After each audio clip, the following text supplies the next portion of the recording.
there is a man whose name is invoked with great confidence several times a day in parliaments and newspapers and economics departments and television studios by people who are quite certain they know what he believed.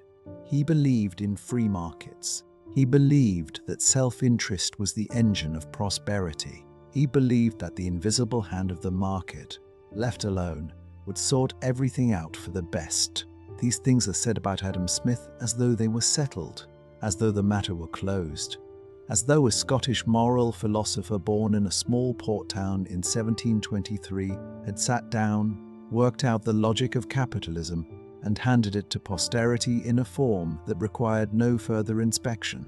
The trouble is that this version of Adam Smith, the patron saint of laissez-faire, the man with one idea and one famous phrase, is almost entirely a fiction. The real Adam Smith was stranger, more conflicted, and considerably more interesting than the icon, and the story of how a complicated human being became a simple ideological weapon is, in its own way, a story about exactly the forces he spent his life trying to understand. Before we go further, if this kind of story is what you come here for at night, subscribing to the channel means the next one will find you when it is ready. There is no better company at this hour than an idea that has been waiting 2.5 centuries to be properly introduced. Now let us begin. It is a grey afternoon in Edinburgh in the 1770s, the kind of afternoon that arrives in that city like a considered opinion, not dramatic, not quite cold, carrying the smell of coal smoke and wet stone down the close from the high street toward the Canongate. A man is walking home from the custom house, where he has spent the day doing paperwork related to the enforcement of import duties on foreign goods. He is, by most reckonings, the most famous economist alive, and he disagrees philosophically with almost everything his job requires him to do. The walk from the custom house to his house on Panmure Close takes him past the kinds of shops and stalls and commercial transactions he has spent his working life thinking about. He finds them true and insufficient at the same time, in the way that a true observation about human beings is rarely the whole story about human beings. The coal smoke hangs in the close. The cobblestones are damp. A man with a cart is arguing with a woman at a stall about the price of something. Adam Smith walks past without stopping. The city he is walking through is the Edinburgh of the Scottish Enlightenment, and he is one of its most recognizable figures. A man whose name is known in London and Paris and Philadelphia, who has been cited in parliamentary debates and dinner conversations and private letters among people he will never meet. This does not make the walk home any easier. There are things he is proud of and things he is troubled by, and the gap between the two is not easy to account for in the language available to him or in the short distance between the custom house and Panmure Close. He carries a question home from the custom house every evening. It is not a new question. It is the same one he has been turning over for most of his working life. And it has not become simpler in the turning. What holds a society together when everyone in it is primarily looking out for themselves? He knows part of the answer. He has written it down in 2 long and careful books, and the books are still in print, still being argued over. He is not certain that the 2 parts add up to a whole. He reaches his door. He goes inside. The afternoon light, such as it is already going. Somewhere in the papers he carries is a document concerning the customs duty on French linen, a commodity whose import he has spent his professional life arguing should be unrestricted. He will deal with it in the morning. He has dinner with his mother tonight, as he does most evenings because he has lived with his mother for most of his adult life and finds the arrangement comfortable. He has never married. He has burned most of the manuscripts he considers unfinished. He is 55 years old, in uncertain health, and he suspects that the world has already made up its mind about what he meant and that what it has decided is not quite right. Let him go inside. The question he was carrying will wait. It has been waiting since at least 1723, which is where this story begins. Adam Smith came into the world in Kirkcaldy, a small Scottish port town on the southern shore of the Firth of Forth, and the kind of place that produces people who pay close attention to how things work, because watching things work is for much of the year the most interesting thing available. Kirkcaldy was not a backwater. It was a working town, a place of sailors and salt traders and nail makers and fishwives, and the specific commercial texture of a community that understands its livelihood as something you go out and obtain, rather than something that arrives by inheritance. The smell of the Forth came in off the water on most days, salt and seaweed, and the particular cold of the North Sea, even in summer. Across the water on clear days, you could see Edinburgh, near enough to be aspired to, far enough away to be approached with the seriousness that distance requires. His father, also Adam Smith, had died several months before the boy was born, leaving the mother, Margaret Douglas, to raise the child alone in circumstances that were modest, but not desperate.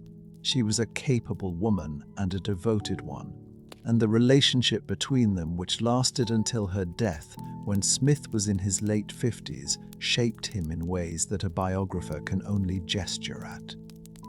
He was her only surviving child. She poured into him the concentrated attention that might otherwise have been distributed more broadly, and he received it, apparently, with gratitude and without resentment.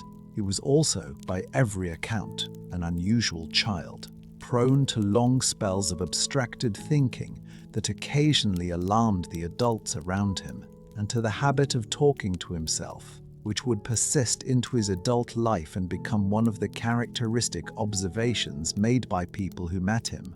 The near abduction story belongs to the early years in Kirkcaldy, before the age of 4. Traveling people passing through the town apparently took a shine to the boy and made off with him. He was recovered without difficulty, and Smith is supposed to have found the story entertaining when it was recounted to him in later life. The idea of himself as a briefly stolen child causing him a particular dry amusement. Whether the story is precisely true is less important than what it suggests about the texture of early 18th century Scottish life, a world of considerable physical mobility and social complexity in which a small boy watching nail makers could find himself, without warning, part of a different story entirely. The nail makers were the beginning of everything. The workshops in Kirkcaldy made nails, and the process of making a nail, if you watch it performed by a single man doing every step himself, is one thing. The process of making a nail, when the work has been divided among several people, each performing one part of the operation with the concentrated speed that comes from repetition, is a different thing entirely in terms of how many nails get made. Smith watched this, or something very like it, and the observation settled in him. It would reappear, fully elaborated, as one of the most famous passages in The Wealth of Nations. The description of a pin factory in which a small number of workers, each performing one specialized task, produce vastly more pins per day than the same number working independently on the whole process. The pin factory is the hook on which the theory of the division of labor hangs, and the theory of the division of labor is one of the 2 or 3 central pillars of the Wealth of Nations, and the whole edifice begins, in a real sense, with a boy watching people make nails in Kirkcaldy in the 1720s and 30s.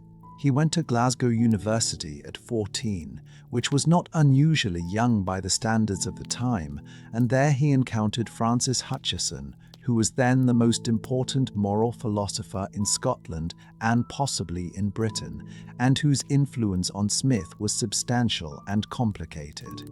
Hutcheson believed in benevolence as the foundation of morality, in the idea that what made an action virtuous was its orientation toward the greatest happiness of the greatest number of people. a formulation that contains in embryonic form much of what would later be called utilitarianism. Smith absorbed this, argued with it, found it insufficient, and spent much of his subsequent career working out what was wrong with it. What was wrong with it, in Smith's eventual view, was that it did not account for the way moral judgments actually operate in practice, which is not by calculating the greatest happiness of the greatest number, but by something more immediate and more social and more psychologically real. Scotland in the 1730s and 1740s, when Smith was forming, was a country in a particular kind of historical situation. The union with England had been accomplished in 1707, less than 2 decades before Smith's birth, and the Scotland he grew up in was still absorbing what this meant, still working out how to be Scottish and British simultaneously, still navigating the economic consequences of a political merger that had been controversial from the start. The Jacobite Rising of 1745, when Smith was 22 and still at Oxford, would sharpen the question of Scottish identity in ways that those years of relative quiet had not quite prepared anyone for. And the aftermath of Culloden would produce, among other things, a deliberate program of cultural and economic transformation in the Highlands that Smith would observe with a combination of Simpat K. high for the dispossessed and clear-eyed analysis of the economic forces producing the dispossession. What Scotland was also doing in this period, and what Glasgow and Edinburgh in particular were doing, was producing a generation of thinkers of unusual density and ambition. Francis Hutcheson in Glasgow, David Hume in Edinburgh, Adam Ferguson, Lord Kaimes, William Robertson, Dugald Stewart.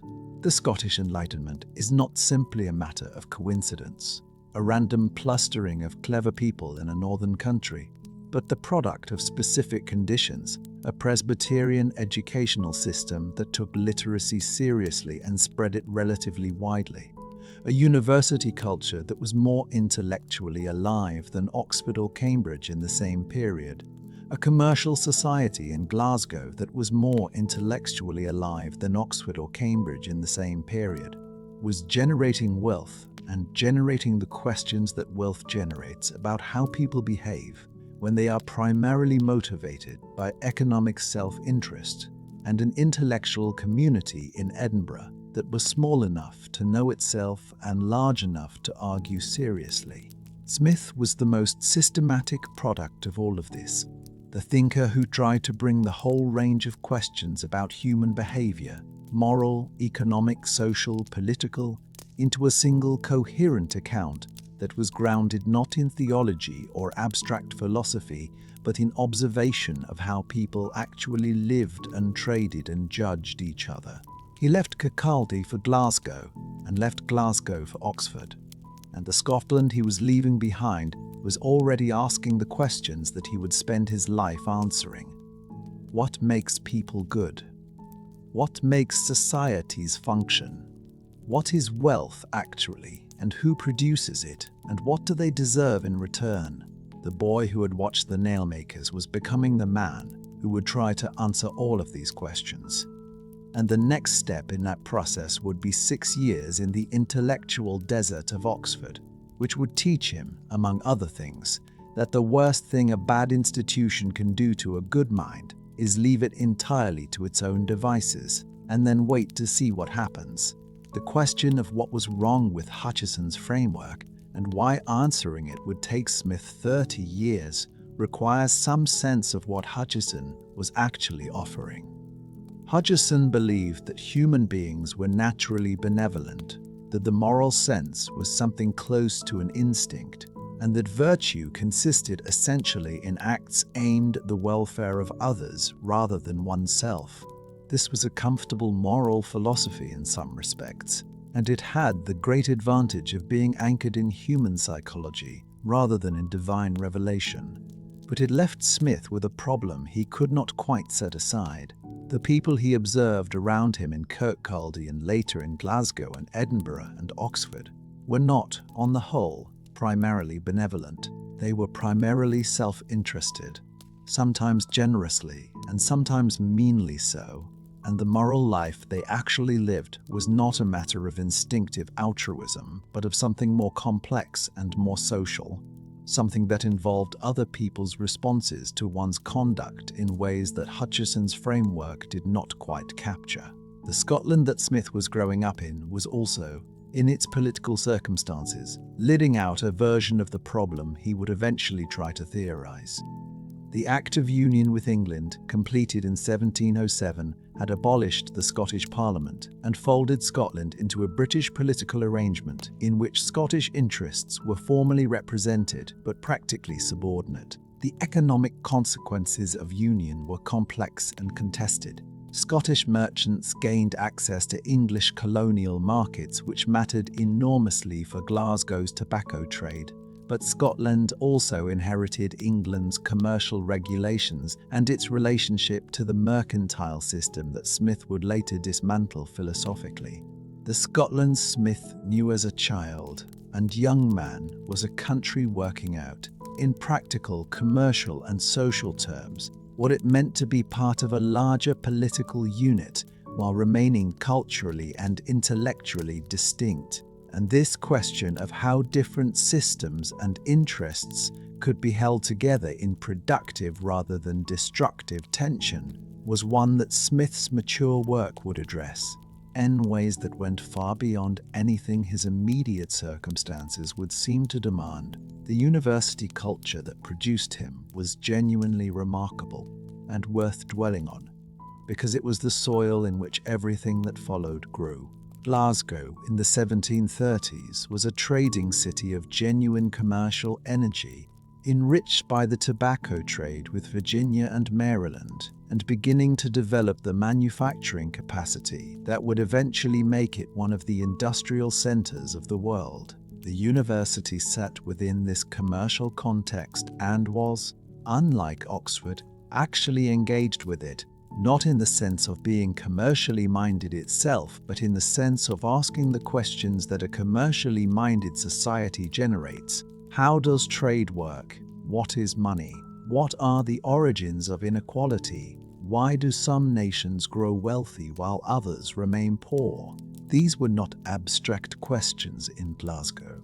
They were questions that the merchants and manufacturers and sailors of the city were living inside every day, and the professors who addressed them had the advantage of being able to look out of their windows at the answers. Hutcheson had established at Glasgow the practice of lecturing in English rather than Latin, which sounds like a minor procedural matter but was actually a significant shift in who philosophy was being addressed to and what it was expected to accomplish. Smith inherited this practice and extended it, understanding his lectures not as performances for a specialist academic audience, but as attempts to make difficult ideas available to people who were going to have to act on them in the world. This orientation toward a thinking, practical audience, rather than toward the narrow community of professional philosophers, would shape everything he wrote, and the two major books that emerge from his career are, among other things, distinguished by their quality of address to an intelligent non-specialist reader, their insistence on being understood rather than merely admired. He left for Oxford in 1740 on a Snell exhibition, which was a scholarship established specifically to send Scottish students to Balliol College, and he arrived in a place that was, by all the evidence he would later gather and record, almost entirely failing at the business of education. He was 17 years old, already formed in his intellectual habits and his capacity for independent thought, and he would spend the next 6 years in an institution where the professors were largely indifferent to whether anyone was learning anything, where the anti-Scottish feeling among students and faculty made social life difficult, and where the only genuine education available was the one he gave himself in the Bodleian Library. It is there, in the long, silent hours between inadequate lectures, that the story properly begins. He is sitting in a cold room in Balliol College, Oxford, in the year 1741, reading a book that he is not supposed to have and listening for footsteps in the corridor outside. The book is David Hume's Treatise of Human Nature, published 2 years earlier, and it has already been confiscated from him once by the college authorities, who regard it as the kind of dangerous, godless philosophy that a scholarship student from Kirkcaldy should be protected from encountering. He has obtained another copy, through means that the record does not specify, and he is reading it with the particular intensity of someone who has found, in another mind's work, the first adequate formulation of problems he has been carrying alone and without language for years. The footsteps in the corridor may or may not belong to anyone who would object to what he is reading. He reads anyway. This is where the story that the world later told about Adam Smith diverges most sharply from the story Adam Smith was actually living. The world's story has him at Oxford absorbing the foundations of classical education and emerging equipped to write the great works that would reshape Western economic thought. The actual story has him spending 6 years in an institution that had, by his own later assessment and by every reliable account of the period, almost entirely ceased to function as a place of education, and surviving intellectually by the simple expedient of reading everything he could find in the Bodleian Library on his own schedule and without guidance from anyone who might have redirected his curiosity toward less productive ends. The education he received at Oxford was the education of a self, not an institution, and the distinction mattered enormously for what he became. Balliol College in the 1740s was not the intellectually serious place it would later become. The professors were appointed, in many cases, for reasons having nothing to do with their scholarly distinction, and their interest in whether their students were learning anything was, by Smith's own account, minimal. He would write later, in The Wealth of Nations, one of his most directly observed passages, that at Oxford, the greater part of the public professors had for many years given up even the pretense of teaching. This was not a generalization constructed from second-hand reports. It was a memory. The professorial class he was describing had been responsible for his education during the years when it mattered most, and they had, in his estimation, discharged this responsibility with a negligence that bordered on dereliction.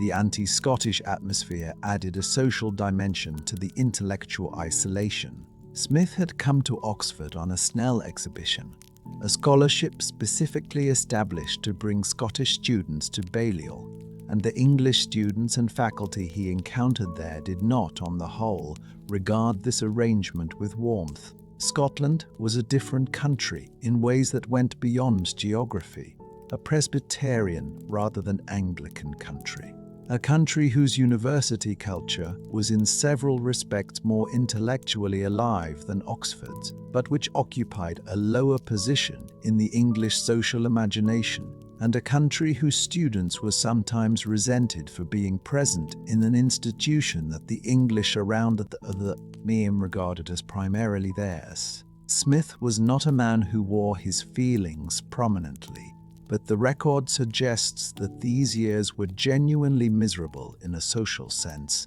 and that the combination of institutional failure and personal isolation produced in him a quality of self-sufficiency that would persist throughout his life. What the Bodleian gave him, in the long hours that the Oxford curriculum did not fill, was an education of extraordinary range and depth. He read in ancient philosophy, in modern languages and literatures, in history and jurisprudence, and the political thought of his own century. He read deeply in the French writers who were reshaping European philosophy, in Voltaire and Montesquieu and the nascent tradition of thinking about society and commerce and government that would eventually become the social sciences. And he read David Hume, whose treatise had appeared in 1739 and whose essays followed in 1741 and 1742. and whose way of approaching philosophical problems through careful observation and psychological analysis rather than through theological authority or abstract speculation was the closest thing Smith had yet encountered to the kind of thinking he wanted to do himself. Hume was 32 years older than Smith, which is to say 12 years older, a generation ahead in philosophical terms, and the treatise he had published at 28 was one of the most ambitious and most philosophically radical documents the English language had yet produced. Its central project was to apply the methods of natural science, specifically the patient observation and empirical investigation that Newton had applied to the physical world, to the study of human nature itself. What are the actual operations of the mind? How do we form beliefs? What is the basis of our moral judgments? How does cause and effect function in our experience of the world? These were not new questions, but Hume was asking them in a new way, without recourse to innate ideas or divine foundations, and the conclusions he was reaching were disturbing in their implications for anyone who had built their account of morality on religious ground. Smith, reading this in his cold room in Oxford, found that the questions Hume was asking were the questions he had already been asking himself, though without Hume's systematic method and without Hume's willingness to follow the argument wherever it led, regardless of how uncomfortable the destination. Hutcheson in Glasgow had prepared the ground by insisting on a moral philosophy grounded in human psychology rather than theological command. But Hutcheson had stopped short of the most radical implications of this move, keeping a divine moral sense as the ultimate foundation of his system. Hume removed this foundation entirely and asked what remained, and what remained, in Hume's account, was a picture of human beings as fundamentally social creatures whose moral sentiments arose from their experience of living with and responding to other people, not from any innate faculty or divine instruction. Smith found this persuasive, with reservations, and would spend the next 20 years working out precisely what the reservations were and what kind of account of morality could be built from Hume's premises without simply adopting all of Hume's conclusions. Give yourself a moment here to feel what it means to be 19 years old and reading a book that reorders your entire understanding of how the mind works in an institution that has given you no guidance about what to do with such an encounter, in a country where you are not entirely welcome, with 6 years ahead of you that you will have to fill yourself. This is the situation in which Smith's intellectual character was finally formed, not in a well-functioning institution with good mentors and productive seminar discussion, but in solitude, with books, in the particular way that minds which have no one to defer to are forced to become entirely their own authority. The Jacobite Rising of 1745 broke into Smith's Oxford years when he was 22, the rebellion led by Charles Edward Stuart reaching as far south as Derby, before retreating north toward the eventual catastrophe of Culloden.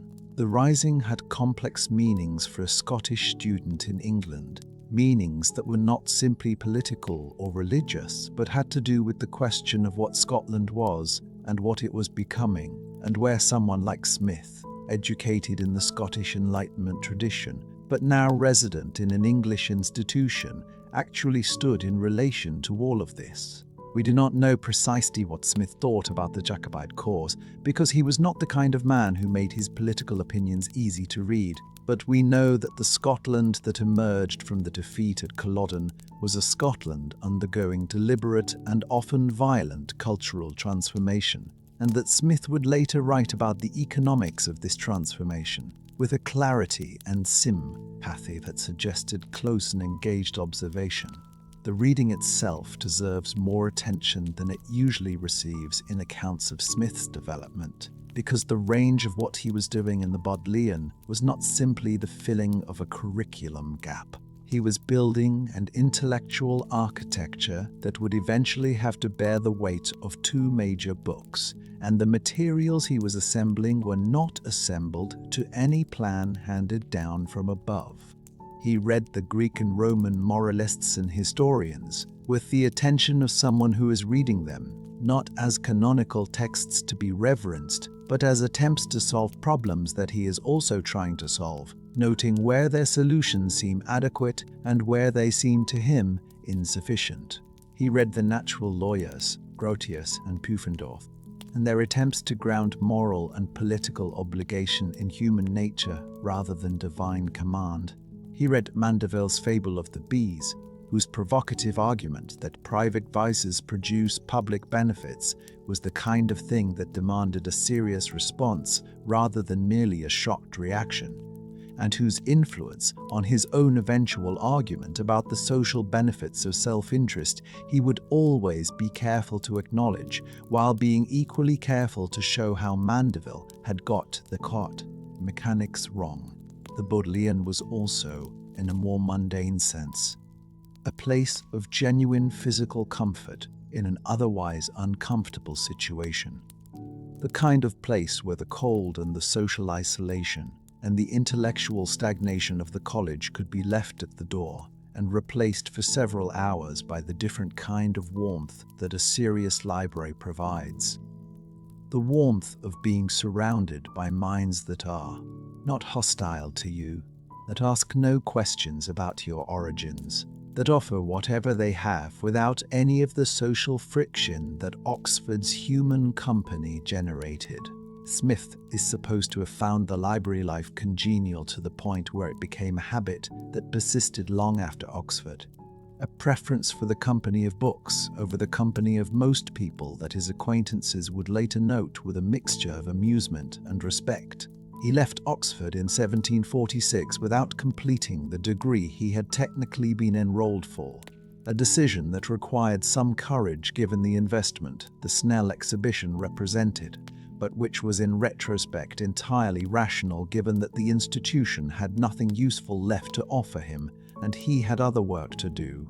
The work he had in mind was a series of public lectures in Edinburgh, an informal educational project outside the university system that would allow him to test his ideas about rhetoric and jurisprudence and the history of civil society on an audience of paying listeners who were interested not in academic credentials, but in the quality of the thinking. He was 23 years old, had been effectively self-educating for 6 years, and had in his head the outline of an intellectual project that would take him 30 more years to complete. The Edinburgh lectures were organised with the help of Henry Home, later Lord Kames, a Scottish judge and philosopher who was one of the central figures in the emerging Scottish Enlightenment and who recognised in the young Smith something worth supporting. Kames was not a man who gave his time or his patronage without reason, and his decision to help Smith establish himself as a lecturer in Edinburgh suggests that the intellectual quality Smith had been developing in solitude was already visible to anyone with the discernment to see it.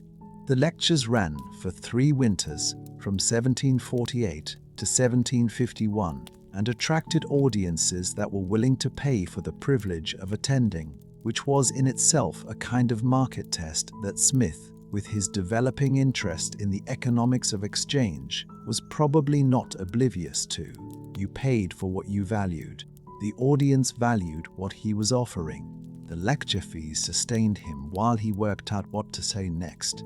The Edinburgh lectures of the late 1740s and early 1740s were the crucible in which Smith's voice as a thinker was formed. He lectured on rhetoric and Bell's lectures on jurisprudence and on the history of philosophy, and the notes taken by students who attended these lectures, recovered and published much later, reveal a thinker who was already thinking in the characteristic way that would mark all of his mature work, systematically, historically, psychologically, and with a constant attention to the gap between how things are supposed to work and how they actually work when you observe them carefully.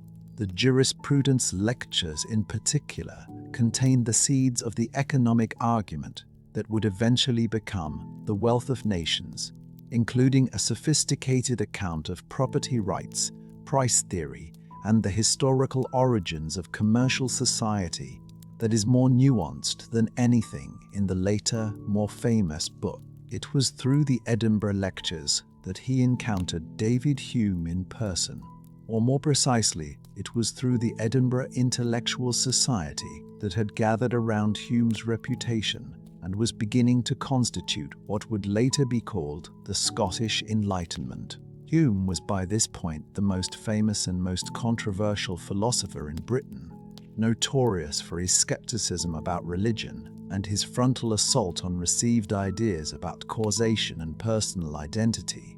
Celebrated in France and increasingly respected in Britain, even by those who found his conclusions alarming, the two men met and recognized in each other a quality of mind and a shared set of concerns that would develop into one of the most productive friendships in the history of philosophy, sustained over 3 decades by letters and dinners and the particular pleasure of arguing with someone who is genuinely your intellectual equal and who will not let you get away with anything.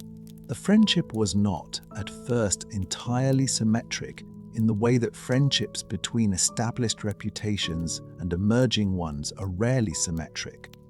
Hume was 12 years older and already famous. Smith was a young lecturer building his reputation on the strength of his courses, but Hume recognized in Smith something he valued enormously and found relatively rarely, which was a mind that was genuinely rigorous and genuinely independent, that would argue with him rather than defer to him, and that was working on problems adjacent to his own in ways that were illuminating rather than merely derivative. The letters they exchanged over the following decades have the quality of two people who are genuinely delighted to be in the same intellectual world, teasing each other, reporting on each other's critics, defending each other against attacks, and always, underneath the social warmth, pushing each other's thinking further than either could push it alone. The recognition that Oxford's failure gave Smith something that no good institution could have given him is not a paradox designed for neatness. It is simply what the record suggests: a well-functioning institution with engaged professors and a coherent curriculum would have given Smith the Oxford education it was designed to give: classical training, theological grounding, the formation of a mind shaped by the questions the institution considered important. What Oxford actually gave him, by failing so thoroughly, was 6 years of uninterrupted self-directed reading in which he could follow his own questions wherever they led, without being told which questions mattered and which could be set aside. The lifelong contempt for monopoly and bad institutional incentives that runs through all of his mature work, and that finds its clearest expression in The Wealth of Nations, has its emotional root in these years at Balliol, where he watched an institution protected from competition by its ancient privilege gradually abandon every function that its privilege was supposed to sustain. He did not only discover, at Oxford, that bad institutions produce bad outcomes. He lived it. The knowledge was in his body as well as his mind. He arrived back in Scotland in 1746 carrying this knowledge and the beginning of a plan for using it. He was 23 years old. He had read more widely than almost anyone in Britain. He had found, in David Hume's work, the philosophical foundation for the kind of moral theory he wanted to build. He had developed, in 6 years of self-directed reading, the habit of thinking in systems, of asking not only how a particular thing worked, but what its relationship was to every other thing, and of never being satisfied with an explanation that worked at the abstract level until it had been tested against the evidence of actual human behavior. The most important education in his life had happened in spite of, rather than because of, the institution that was supposed to provide it. He would not forget this. nor would he forgive it, and so Smith left Oxford, carrying everything he had taught himself, and arrived back in Scotland with the particular clarity of purpose that comes to people who have spent a long time in conditions that were the opposite of what they needed, and have finally escaped them. We can move forward now, past the Edinburgh lectures and the beginning of the friendship with Hume, into the Glasgow years, when Smith was a professor of moral philosophy, with a classroom and a salary and a city in full commercial expansion just outside his window, and where the first great question of his intellectual life was about to receive its most systematic answer. The book that came out of those years is the one that history decided to forget, and it is, in several respects, the more remarkable of the two. He is pacing at the front of his Glasgow lecture room, and the students watching him have paid to be here, which in the mid-18th century was not a trivial consideration, because the professor's income at Glasgow came directly from student fees rather than from an endowment that would have paid him regardless of whether anyone attended. He is pacing because he always paces, apparently, moving along the front of the room in the way that some people think best when their body is in motion, and the students who have settled in to hear what they assumed would be a competent survey of moral philosophy are getting something rather different from what they expected. They are not getting a sermon about virtue. They are not getting a list of duties. They are getting a calm and systematic argument that the moral life is something human beings have constructed together out of the basic and universal fact that we can imagine being in other people's situations, and that everything recognizable as moral thought and moral conduct flows from this imaginative capacity rather than from divine instruction or innate faculty. This was Glasgow University in the 1750s, and Smith had arrived there in 1751 as professor of logic and had moved within a year to the chair of moral philosophy that had previously been held by his teacher Hutcheson, and that he would occupy for the next 13 years. It was a position that suited him in almost every respect. Glasgow was a serious university, far more serious than Oxford, with a faculty that actually taught and the student body that actually attended, and an intellectual culture that was engaged with the large practical questions that the commercial expansion of the city was generating. The chair of moral philosophy in a Scottish university in the 18th century was not a narrow specialism, but a broad domain covering ethics, jurisprudence, political economy, and the philosophy of mind, and Smith taught it as the broad domain it was, ranging across all of these areas in a way that allowed him to develop, in public and in conversation with his students, the systematic account of human nature that he was building.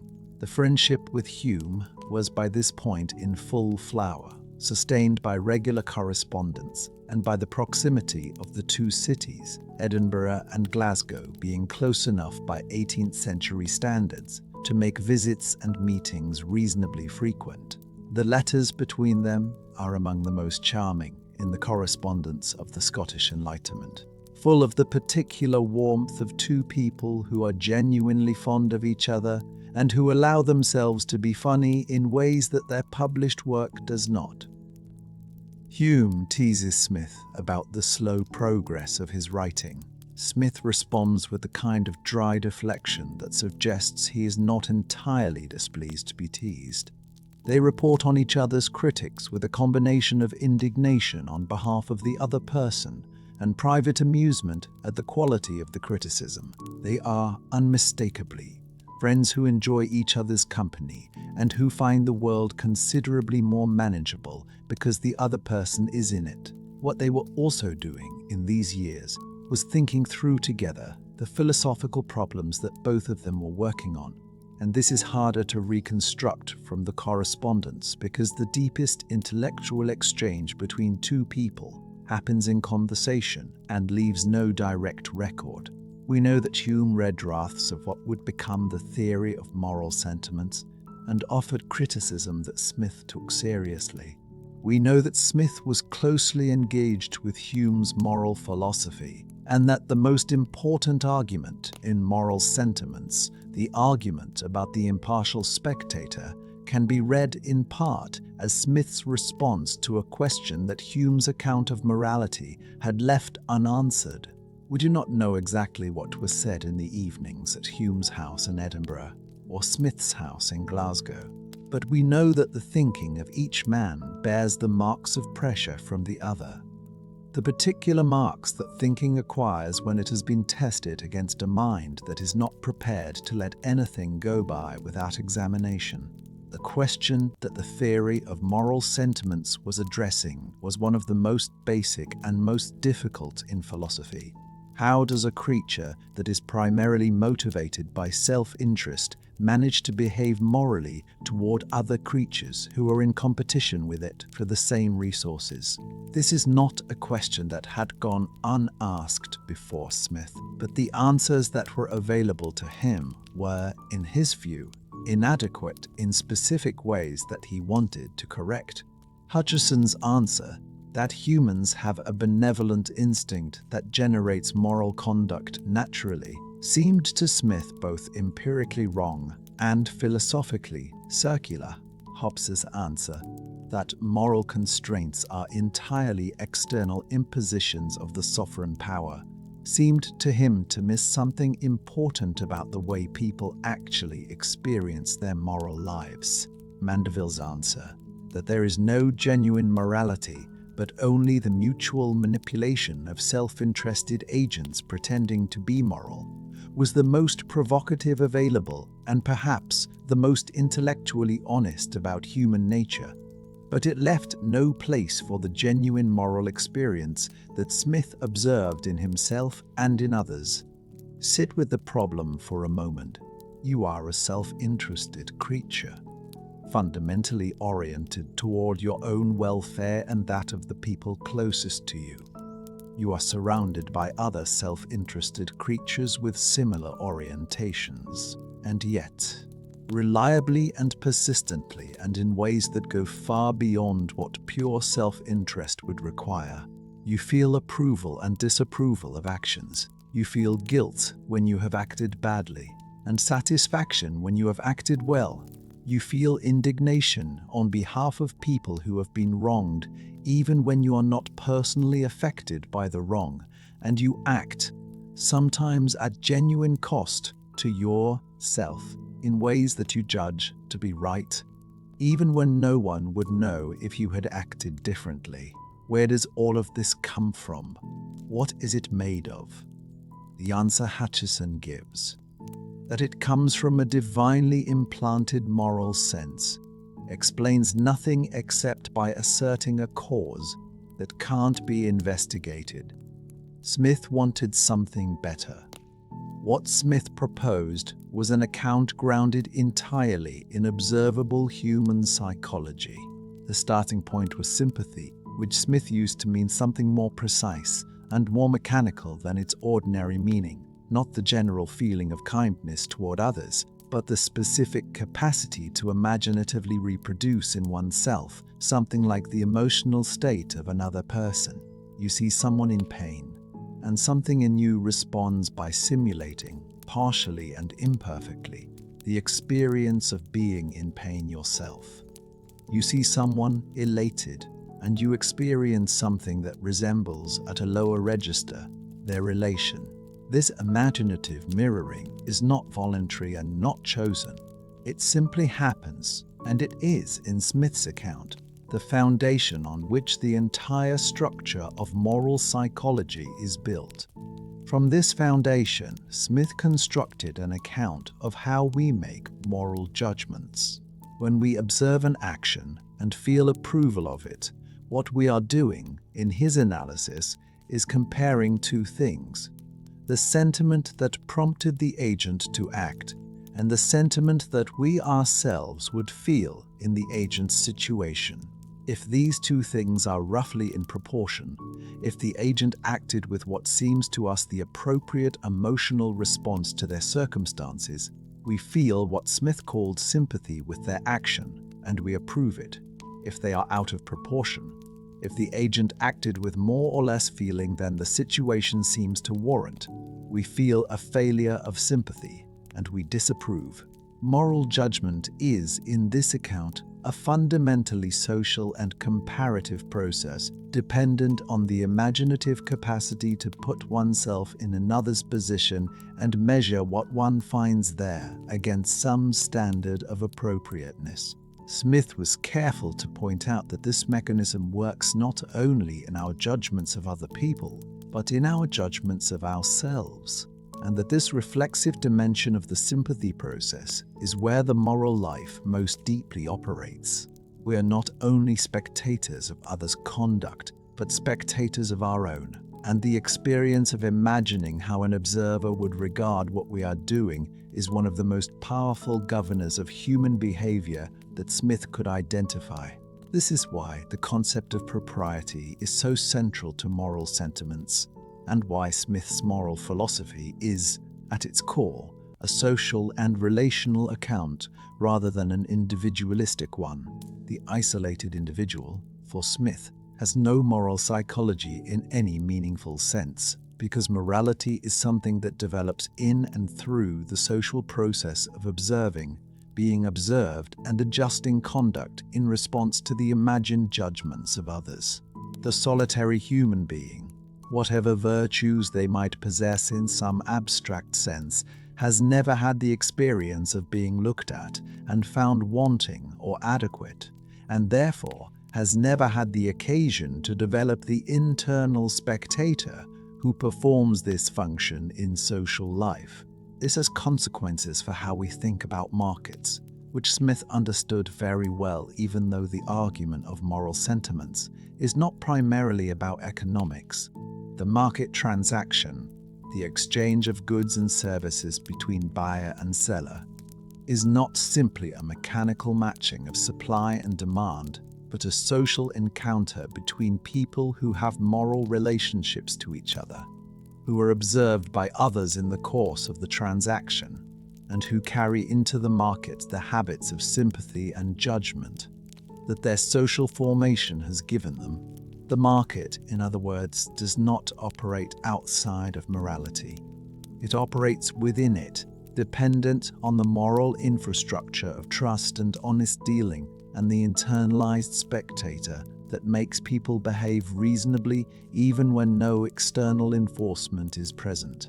This is the connection between the two books that the 20th century would find it convenient to ignore, and that Smith himself considered obvious. You cannot have a functioning market without the moral psychology that moral sentiments describes, because the market transaction depends on forms of honesty and mutual recognition that pure self-interest, untempered by any other consideration, will systematically corrode.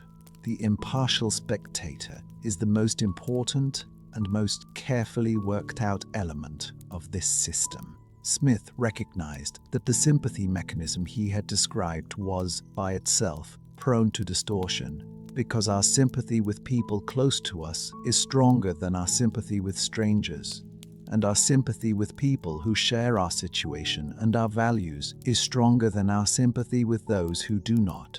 A moral system built on raw sympathy would therefore be a system heavily biased toward people like us, which is not a moral system at all, but simply an elaborated tribalism. The corrective mechanism is the impartial spectator, an imagined observer whom we construct in our minds, who shares none of our personal interests and none of our particular attachments, and who can therefore judge our conduct as it would look to someone watching without personal stake in the outcome. We internalize this imagined observer over the course of our development, Smith argued, through our experience of actually being observed and approved or disapproved of by the people around us, and through the gradual process of adjusting our self-image to match the image we imagine the observer forming. Conscience, in Smith's account, is this internalized, impartial spectator, and moral development is the process of gradually bringing one's conduct into alignment with what the impartial spectator would approve. It is worth pausing here to appreciate how unusual this account was in the context of 18th century moral philosophy. Smith was proposing that conscience, the internal moral authority that had for centuries been grounded in divine command, was something that human beings constructed for themselves in the course of their social development, and that its authority derived not from God, but from the accumulated experience of social life, the experience of being watched and judged and of watching and judging others in return. This was a genuinely radical claim, not because it denied the existence of God, but because it relocated the foundations of moral authority from the supernatural to the social, and because it implied that the moral life was something humans made rather than something they received. Hume had prepared the ground for this move, but Smith's version of it was more detailed, more psychologically fine-grained, and more attentive to the mechanisms by which the social moral order was maintained from day to day. The impartial spectator also had a limitation that Smith did not shy away from acknowledging, which was that the imagined observer we construct is always constructed from our own experience, and therefore always carries something of our own particular perspective, no matter how hard we try to make it impartial. A person raised in a community with certain values will construct an impartial spectator who reflects those values, even when those values are wrong by some larger standard. Smith was not naive about this, and his account of the corruption of moral sentiments, the ways in which wealth and status and cultural convention can distort the impartial spectator we carry, is one of the most psychologically acute passages in the book. The rich and powerful, he observed with a dryness that his later admirers rarely quoted, tend to find that their impartial spectator is rather more approving of their conduct than the impartial spectator of the poor and powerless tends to be of theirs. This is not an accident. It is a predictable consequence of the social process by which the spectator is formed. The book that contained this argument was published in 1759, when Smith was 36, and its reception was immediate and substantial. Hume wrote to him with what reads as genuine enthusiasm and only slightly teasing precision about its likely popularity in London society. Edmund Burke wrote a review that called it one of the most important contributions to moral philosophy in many years. Charles Townshend, the politician, who would become notorious for the taxes that helped trigger the American Revolution, read it and was so impressed that he offered Smith a commission to travel to France as the tutor of his stepson, the young Duke of Buccleuch, at a salary and with a pension that would secure Smith's financial independence for the rest of his life. The offer was one that Smith did not refuse, though the prospect of several years in France as the attendant of a young aristocrat was not in itself obviously appealing to a man of his disposition. He was at the height of his powers as a teacher and thinker, his lecture courses running with a coherence and depth that his students found impressive, and his own thinking advancing in ways that the Glasgow professorship supported.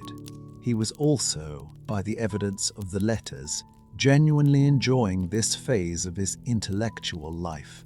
The combination of the classroom and the correspondence with Hume and the wider Edinburgh society that gathered around the Enlightenment project.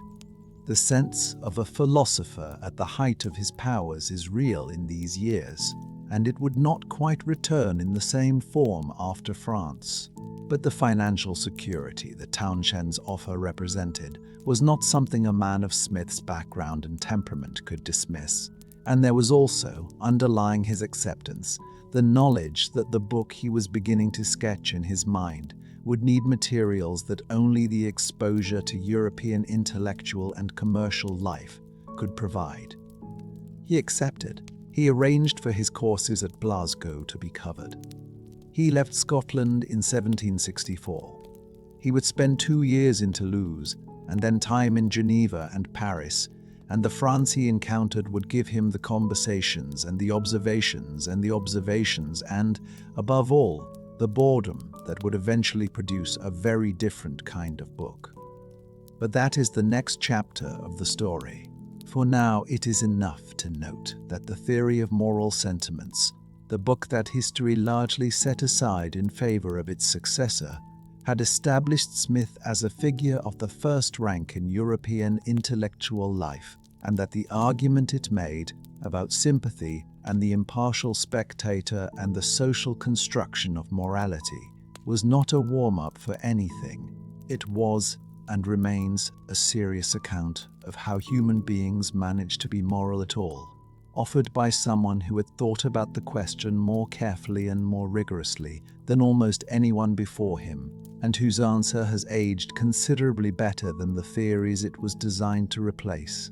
And so the theory of moral sentiments made its author famous, and fame in the mid-18th century arrived in the form of letters from important people and invitations to important houses, and the attention of men like Charles Townshend, who were always looking for the right philosopher to attach to the right aristocrat.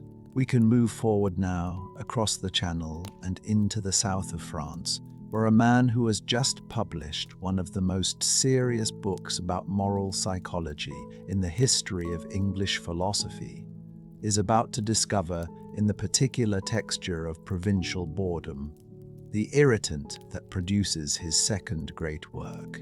The book that came out of Toulouse is the famous one, and it is also, in several respects, the more misunderstood. Smith is sitting at a desk in Toulouse in 1764 in a house that is comfortable and quiet and in which absolutely nothing of interest is happening. He has been in Toulouse for several months now, in the company of the young Duke of Buccleuch, and the arrangement is precisely what it appeared to be before he accepted it.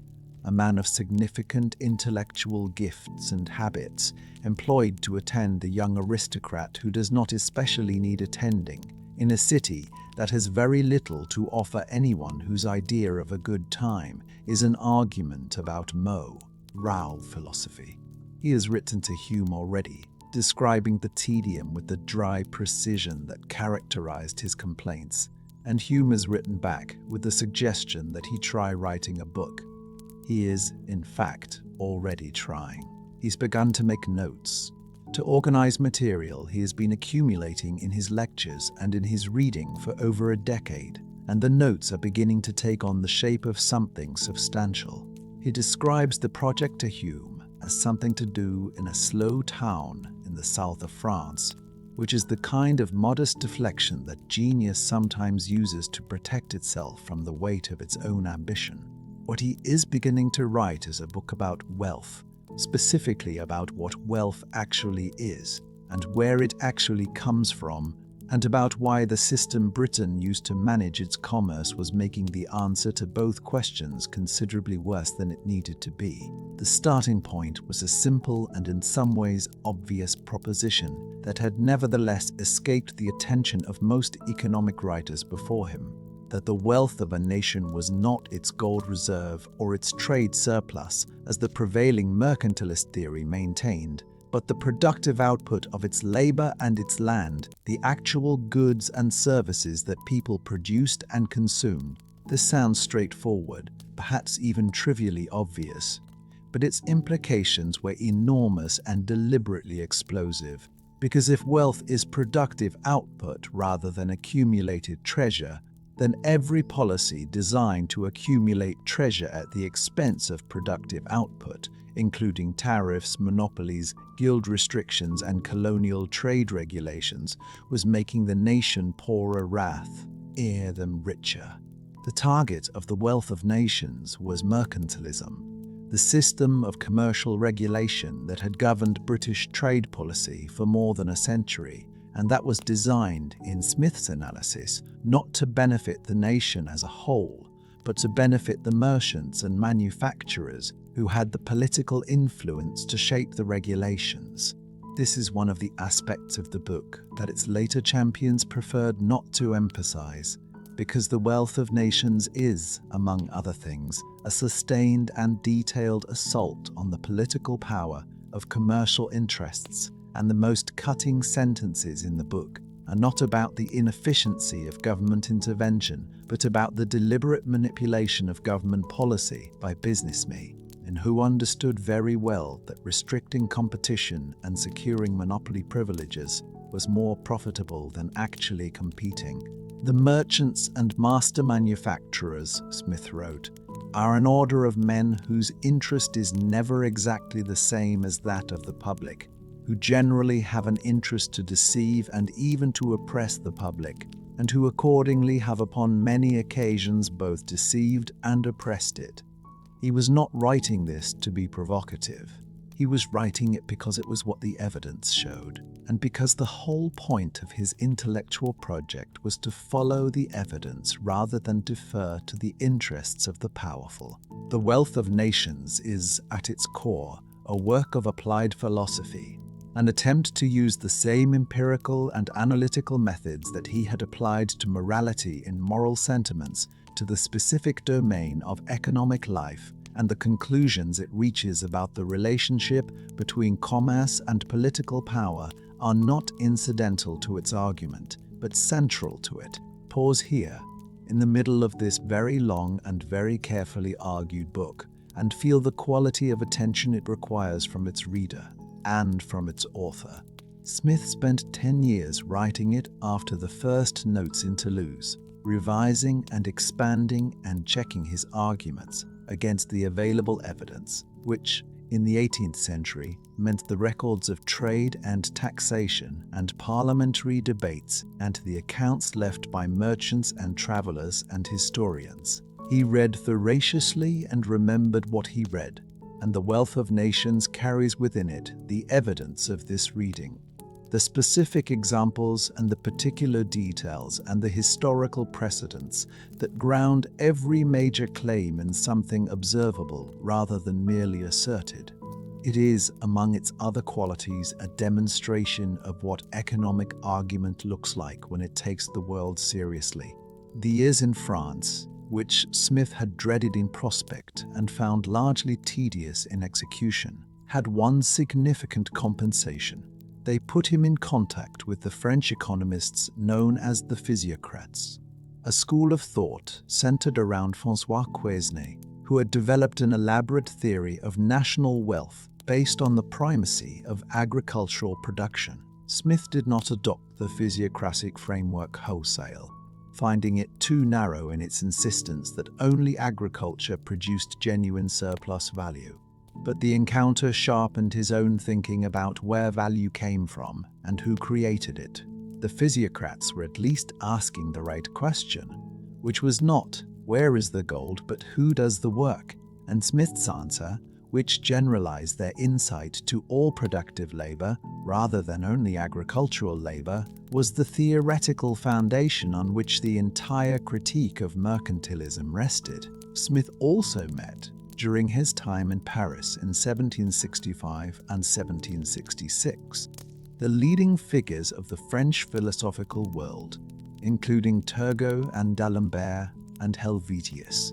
These encounters confirmed that the intellectual project he was engaged in was one that serious thinkers across Europe were working on from different angles, and that his own approach, grounded in the specific mechanisms of sympathy and social observation, rather than in the abstract rationalism that characterized much French philosophy, was genuinely distinct from anything the French were producing. He came home from France with a clearer sense of what he was not doing, which is sometimes as important for a thinker's development as knowing what they are doing, and The Wealth of Nations that eventually emerged from those years is a more psychologically and historically grounded work than anything the physiocrats or the French materialists were capable of producing, precisely because it was written by someone whose intellectual formation was in moral philosophy rather than in the natural sciences. The labor theory of value, which Smith developed more carefully than his predecessors and more cautiously than his successors, holds that the natural price of a commodity reflects, in the long run, the amount of labor required to produce it, and that any price systematically higher than this natural price represents a transfer of wealth from consumers and workers to whoever controls the monopoly that maintains the elevated price. This is a political claim disguised as an economic one. Or rather, it's a claim that the distinction between political and economic analysis is less stable than it appears, because every economic arrangement embeds within it a set of decisions about who gets what and why, and these decisions are political choices dressed in the language of natural law. The mercantile system was a political choice to transfer wealth from consumers and workers to merchants. Smith wanted to expose the choice as a choice rather than allowing it to present itself as the natural order of things. The most famous phrase in the book appears, as its admirers have noted and its promoters have largely ignored, exactly once in the 900 pages of the first edition.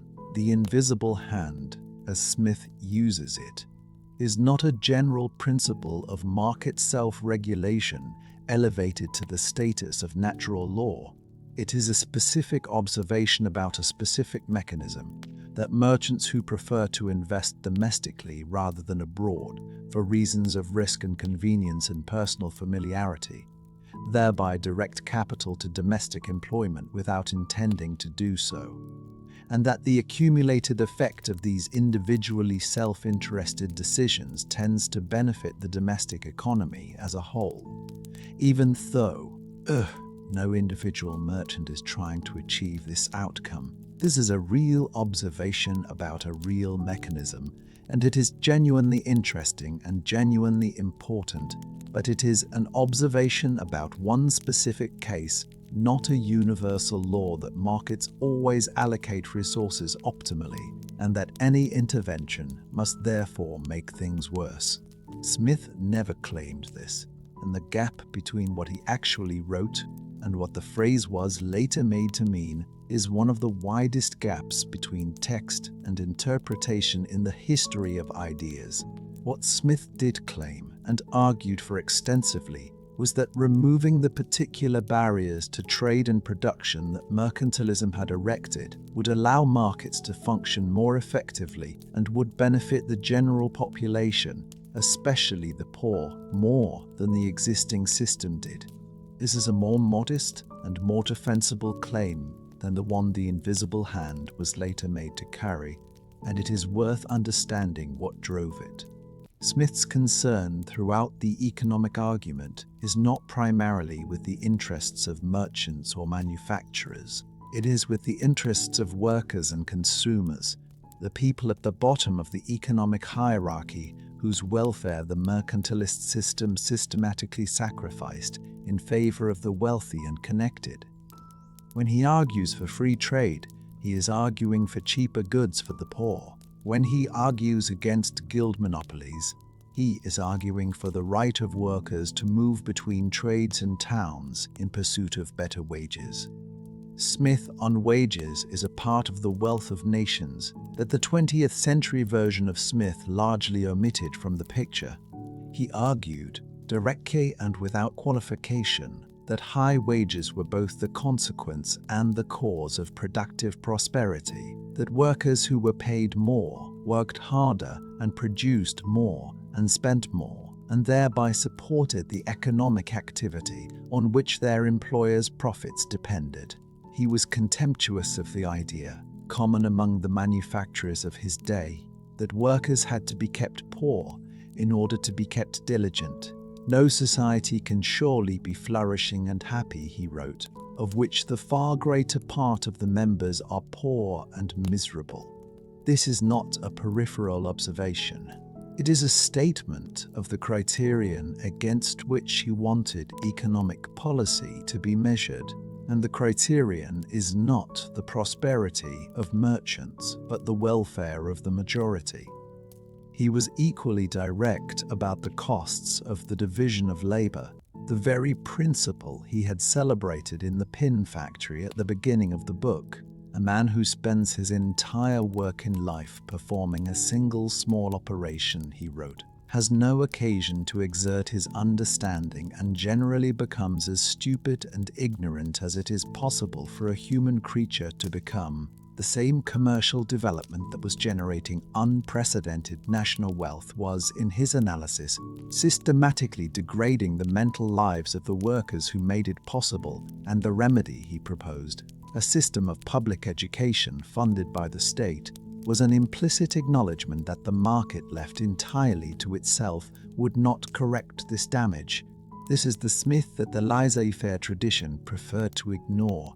Not the champion of markets, but the analyst who understood their costs and argued for the public institutions that would have to address them. The public education argument deserves particular attention because it is one of the most carefully worked out policy proposals in the book, and one of the most frequently omitted from the summaries.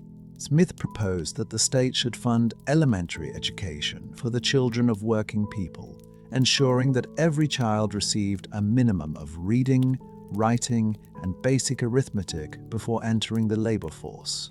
His reasoning was partly economic, that an educated workforce would be more productive, and partly moral, drawing on exactly the impartial spectator argument of moral sentiments, the spectator, imagining the situation of a child condemned to the repetitive stupefaction of early industrial work without any prior education, would judge this a wrong requiring remedy.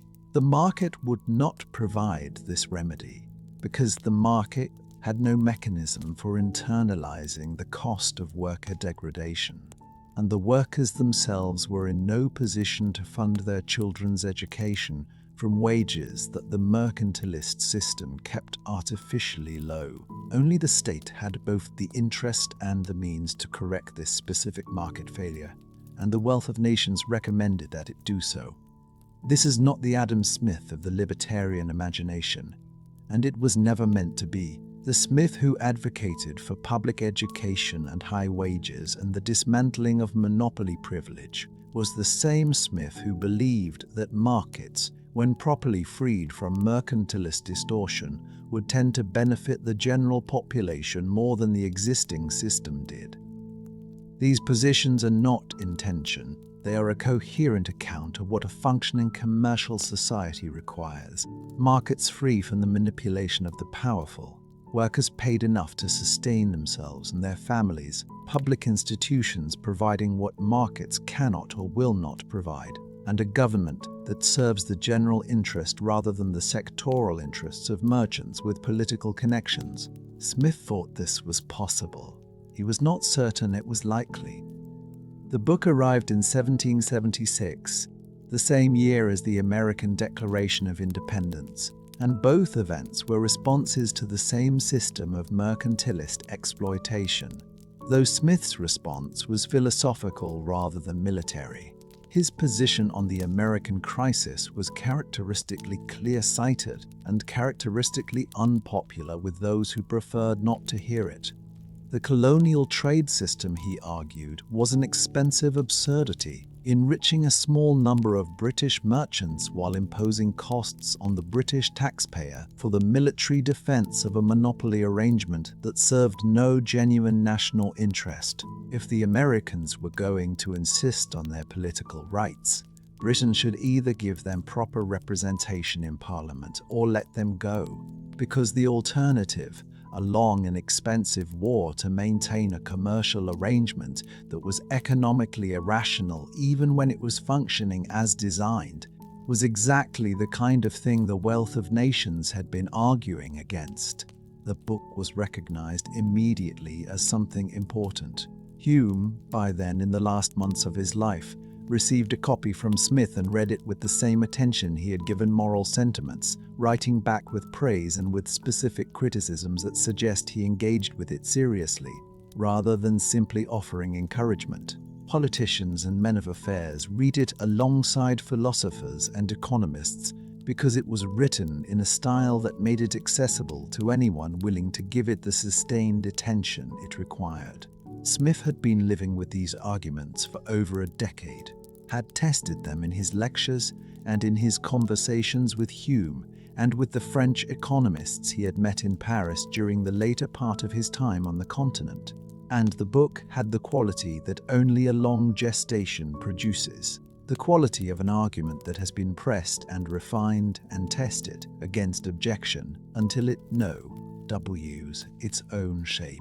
He had also argued in the pages that the book's admirers rarely quoted that the British Empire was precisely what it appeared to be, a costly fantasy, a project maintained not for any real benefit to the British population, but for the advantage of the merchants and manufacturers who exploited the captive colonial markets it provided. The expense of defending and administering the empire was borne by British taxpayers. The profits flowed to a relatively small number of well-connected commercial interests. The workers and consumers on whose behalf the system claimed to operate were, in Smith's analysis, paying more for the goods they needed and getting less of the wages they had earned in order to fund a commercial monopoly that served someone else's interests entirely. The book he published in 1776 was the product of 12 years of thinking since the first notes in Toulouse, and of a lifetime of reading and teaching and arguing before that. It was immediately understood by some readers as the most significant work of economic analysis yet written in English, a work that had no real predecessor in scope or in the depth of its argument. And this understanding was correct. It was also immediately simplified by other readers into a set of propositions that were easier to use as political ammunition than the actual argument. And this simplification was the beginning of a process that would, over the following 2 centuries, progressively replace the real Adam Smith with a much more convenient one. Smith was back in Scotland by then, having returned from France in 1766, and he was beginning the long process of revision and expansion that would eventually produce the completed book. He understood what he had written. He probably suspected what would be made of it. He hoped, with the particular hope of careful thinkers whose work has been misread before, that the people who read it would notice what he'd actually said, including the inconvenient parts. The book was recognized immediately as something important, and Smith, knowing that the arguments for free trade applied equally to the American colonists' grievances, quietly hoped that the people who read it would notice that he had also argued, in plain language, that the British Empire was an expensive fantasy maintained for the benefit of merchants, and that the workers producing all this narty, unreal wealth deserved to share in it more than they currently did. And so the wealth of nations arrived in the world and was recognized and celebrated, and immediately began to be misread. And Smith returned to Scotland and settled back into Edinburgh life with the particular equanimity of someone who has done what he set out to do and knows it, even if he suspects that the world will not quite understand what he has done. We can move forward now, across the same year that the book was published, into the summer of 1776, where the most important friendship of Smith's intellectual life is approaching its end in an Edinburgh house on the south side of the city, and where the question of what a person owes to another person, which the theory of moral sentiments had addressed in its most philosophical form, is about to present itself in its most personal and most demanding form. The man who believed in the impartial spectator was about to find out what it felt like to be watched. Hume is in his Edinburgh house in the summer of 1776, and he is dying, and he is doing it in a way that disturbs almost everyone around him because he is doing it cheerfully.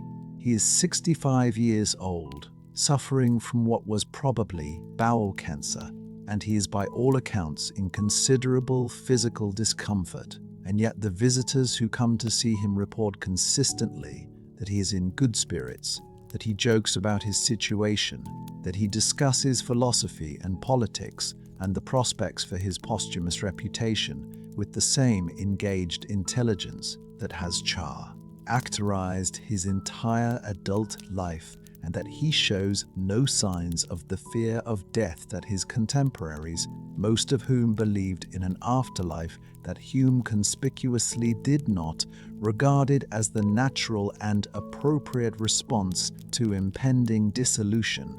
James Boswell came to see him, specifically to determine whether Hume's skepticism might waver at the last, and left disappointed. Hume told him that the thought of annihilation was no more troubling than the thought of the period before he was born, a comparison that Boswell found entirely unconvincing and that Hume seems to have found entirely adequate. The composure was genuine rather than performed, which was perhaps the most disturbing thing about it for the people around him. Most people who faced death in the 18th century were expected to perform some version of spiritual reckoning, some acknowledgement that the Christian framework within which their life had been lived was about to be tested against its most basic promise. Hume had spent his intellectual career dismantling the foundations of that framework, and he had no interest in performing a reckoning he did not feel. He had been, by his own assessment and by the assessment of those who knew him best, a good man in the ways that actually mattered. Honest, kind to his friends, generous with his time, genuinely interested in the welfare of the people he cared about. The impartial spectator applied to Hume's life, as Smith would later apply it in his letter, found nothing to condemn and a great deal to approve. Whether this amounted to virtue in the theological sense was a question that Hume had decided was not his to answer, and the equanimity with which he faced death was the equanimity of someone who had long since made his peace with the limits of what can be known. Smith watched all of this with a quality of attention that cost him something. He was not, by temperament, an easy griever, and the restrained language of the public letter he eventually wrote was the restrained language of someone who had more feeling than the occasion allowed him to express, not less. The letters between them across 30 years had been warm in the specific way of people who are not naturally demonstrative but who trust each other enough to let the warmth show. And the absence of that correspondence after August of 1776 was something that the rest of Smith's life never quite filled. He had other friends and other intellectual relationships, but none of them had the quality that the friendship with Hume had. The quality of being with someone who was working on the same problems from the same fundamental premises and who would tell you without cruelty but without softening when you had got something wrong. Smith visited during these weeks, and the visits were not easy for him in the way they were for Hume. Hume was dying. Smith was watching. Hume had constructed a philosophy in which death presented no special problem. Smith had not, or at any rate had not said so publicly, and the quality of his private beliefs is one of the things about him that the record does not clearly show.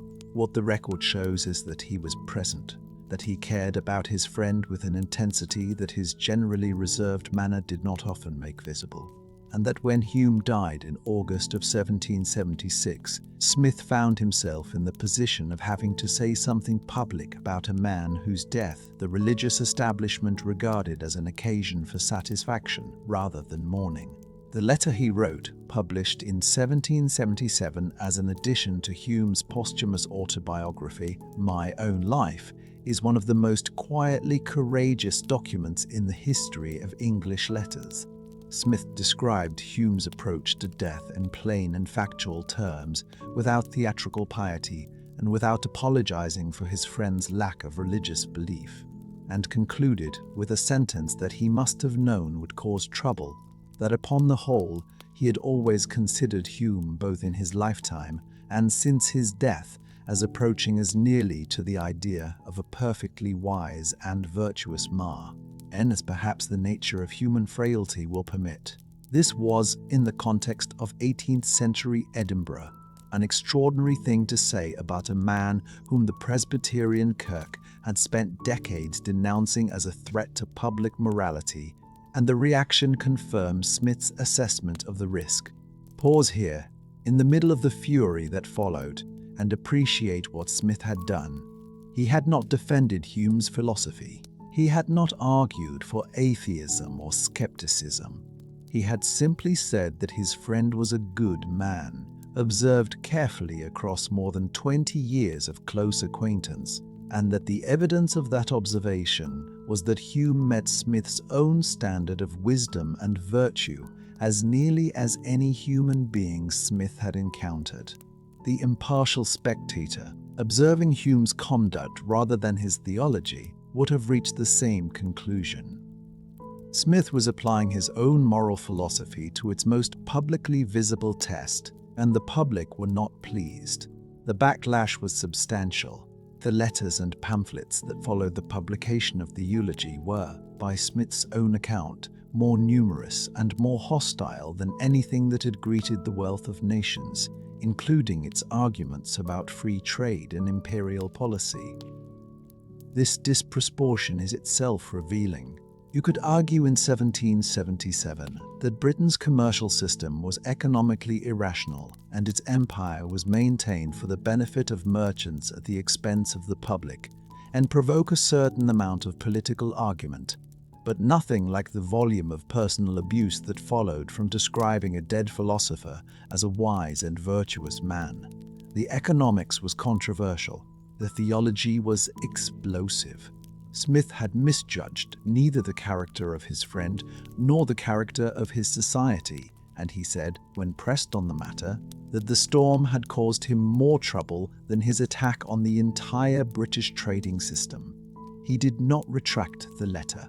The appointment as Commissioner of Customs had come in 1778, 2 years after the Wealth of Nations, and it was one of those ironies that life produces for people who have written comprehensively about why things are as they are.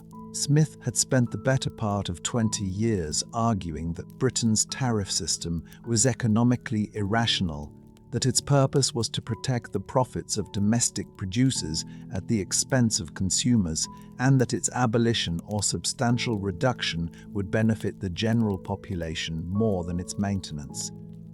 He now had a salaried position enforcing it. The salary was good.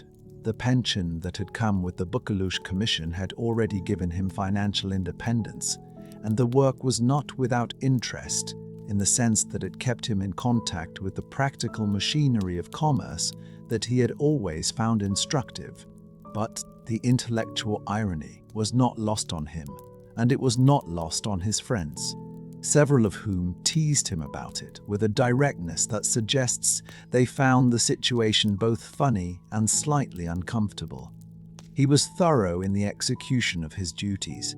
The same quality of systematic attention that had made him a good philosopher and a good teacher made him a conscientious bureaucrat, and the records of the Scottish Customs Board from his years in office suggest that he took the work seriously and performed it competently. He also continued, in the evenings and on weekends, to revise the Wealth of Nations for new editions, adding material, correcting errors, and responding to critics with the unhurried care that had characterized his intellectual work throughout his career. The Custom House work was not, in itself, intellectually humiliating, despite the obvious irony of the arrangement.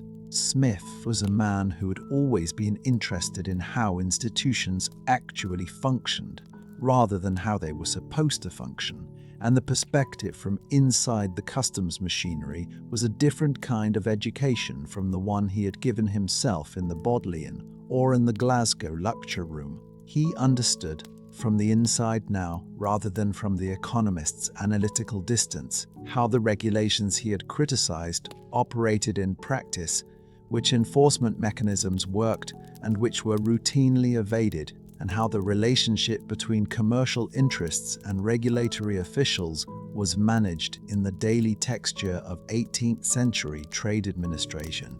Whether this knowledge made its way into any of the manuscripts he was working on in parallel with his customs duties is not possible to know, given what happened to those manuscripts. The sixth edition of Moral Sentiments, which appeared in 1790 in the last year of his life, added a substantial new section on the corruption of moral sentiments by wealth and status, a passage that reads in retrospect as both a refinement of the book's original argument and a response to the experience of having watched the moral sentiments of his contemporaries in action over the 30 years since the book first appeared.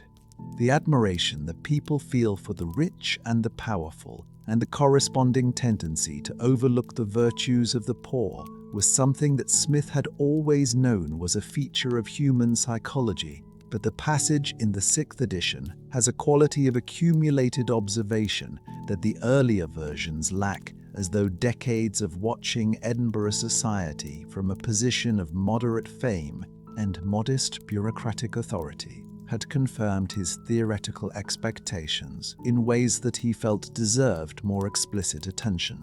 His mother had died in 1784, and the loss was significant in ways that the external record struggles to capture, because the relationship between them, which had lasted for more than 60 years, was one of the few that Smith seems to have found entirely comfortable and entirely sustaining. He had lived with her for most of his adult life, first in Edinburgh and then in Edinburgh again after his return from France, and the house she had managed for him was the domestic context within which almost all of his serious thinking had taken place. Without her, he was alone in a way that his generally self-sufficient manner did not quite conceal, and the final years in Edinburgh have the quality of a man winding down rather than continuing, working on the manuscripts he had not yet finished, deciding which of them were worth completing and which were not. The question of what the manuscripts contained is one that scholars have speculated about since the 19th century, partly because the known scope of Smith's intellectual interests, his work on the history of astronomy, on rhetoric, on jurisprudence, on the philosophy of mind, was wide enough to suggest that the unpublished writing might have covered ground that neither of the published books had addressed. There had been, for many years, a plan for a third major work on the theory of law and government, a philosophical companion to the two books that would have addressed the legal and political structures that a society organized along the lines Smith had described would require. Whether any significant portion of this project existed in manuscript at the time of the burning, or whether it had remained too fragmentary and too incomplete to survive the rigorous standard Smith applied to his own work, is not known. The burning was thorough. The decision to destroy most of the unpublished work was taken gradually, and then all at once. He had told friends for years that he wanted to destroy certain manuscripts before his death, and friends had tried to dissuade him, arguing that even incomplete work from a mind like his had value. He was not persuaded. In the final weeks before his death, in 1790, he had the manuscripts burned, and what survived was what had already been published.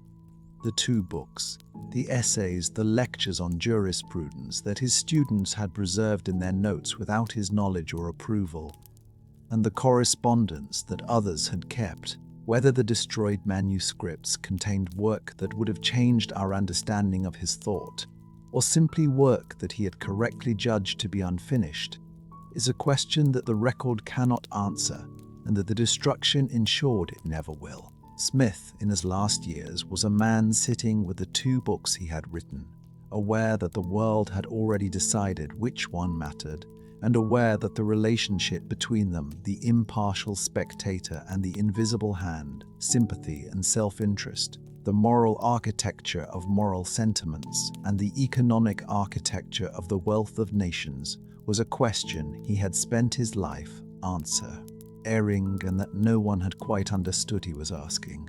The two books had been written as one project, developed in stages across 3 decades, and the stages were meant to be read in sequence, not separated and assigned to different traditions by people who found one of them useful and the other merely sentimental. He had not regarded the books as contradictory.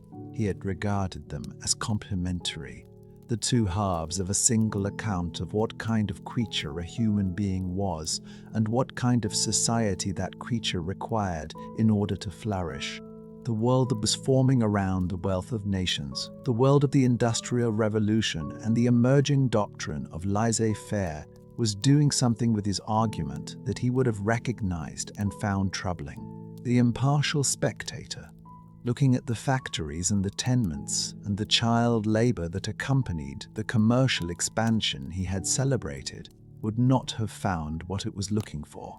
And so Smith was gone by 1790, his manuscripts burned, his 2 books standing in the world unaccompanied by the 3rd work he had intended to write, and the intellectual tradition that would inherit his name was already beginning the long process of deciding which of those 2 books it needed and which it could quietly set aside. We can move forward now, out of the 18th century and into the long afterlife of a thinker's ideas, into the specific process by which a complicated human being becomes a simple emblem and then a simpler weapon, and what happens, eventually, when people go back to the original and find something they didn't expect. The story of what the world made of Adam Smith is, in its own way, a demonstration of everything he had argued about how powerful interests shape the knowledge available to everyone else, and how knowledge shaped by interest tends to serve those interests rather than the truth. There is an economics seminar taking place in Chicago in the 1960s in a room that smells of chalk and institutional confidence. And in this room, a version of Adam Smith is being constructed with great care and considerable intellectual power. The invisible hand has become, in this version,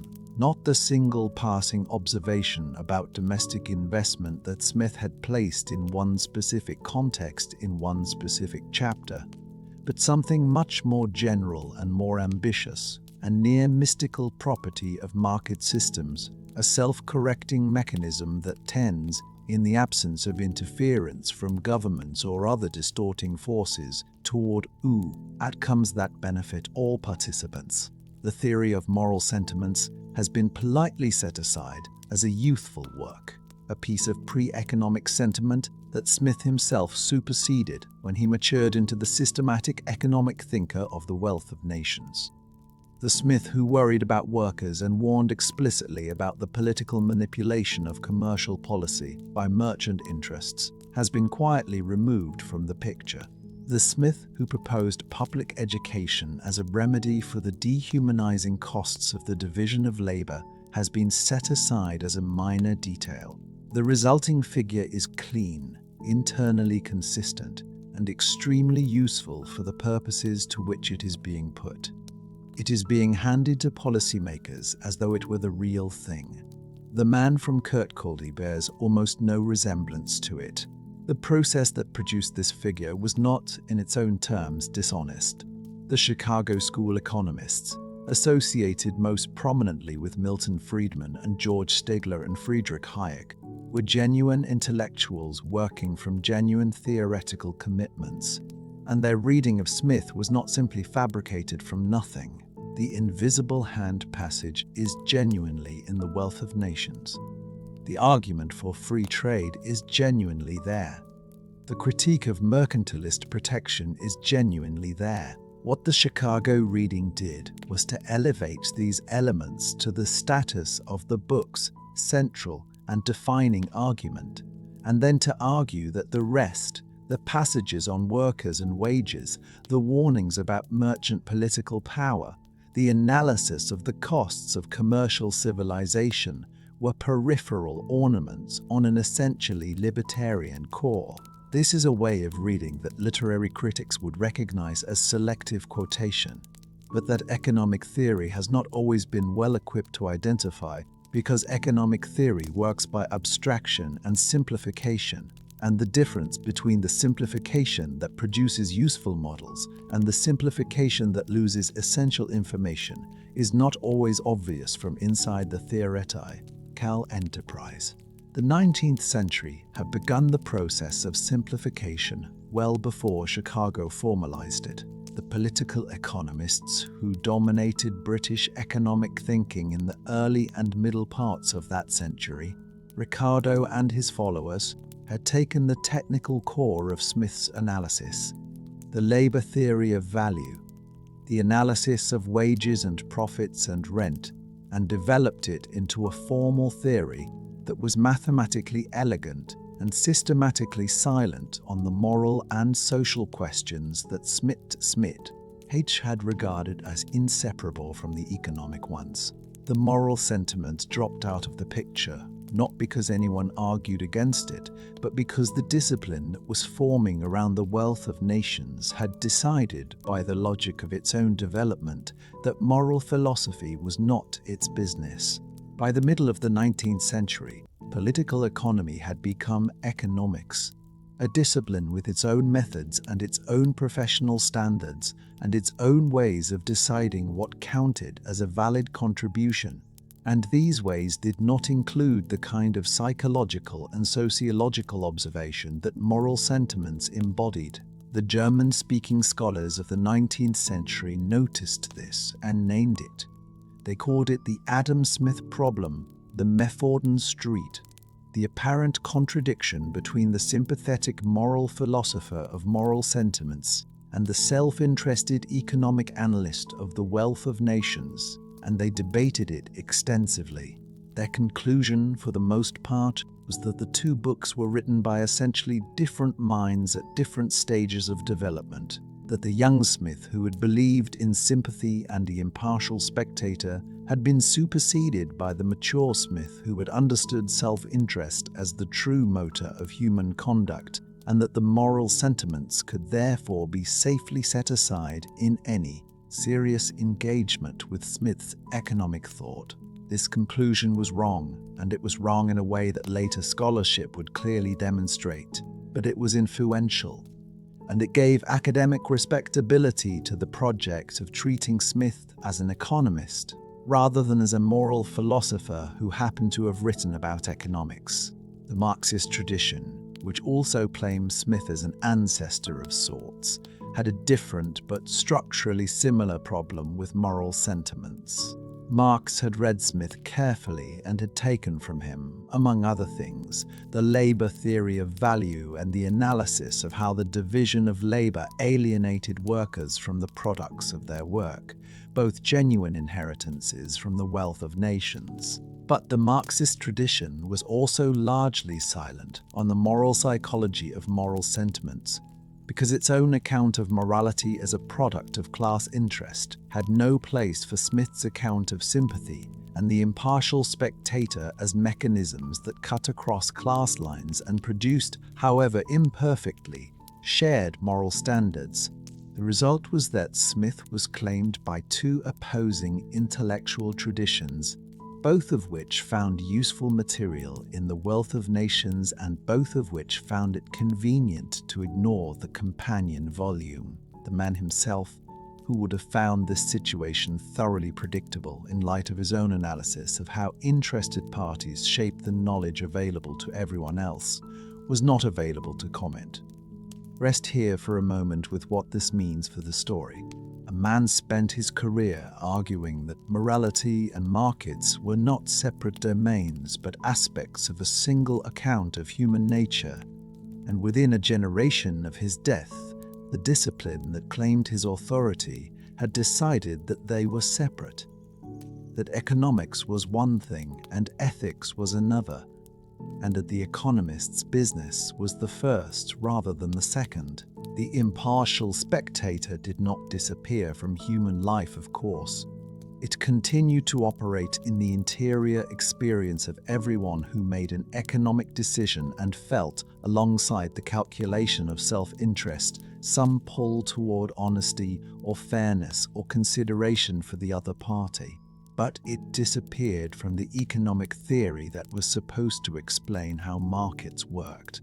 And its disappearance left a gap in the theory that the theory itself had no mechanism for noticing. The gap showed up first at the margins, in the behavior of markets in conditions of limited competition and asymmetric information.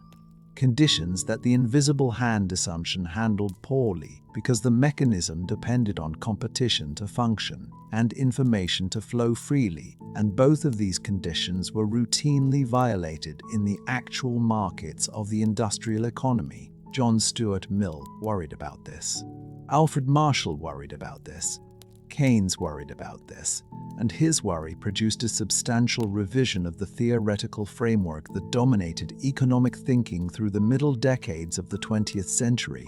But the specific gap that Smith had identified, the gap left by the absence of the impartial spectator from economic life, the gap between what self-interest produces when it operates within a shared moral framework and what it produces when it does not, was not part of the mainstream economic conversation in the way that the other technical problems were, because the conversation had decided that moral frameworks were not part of economics.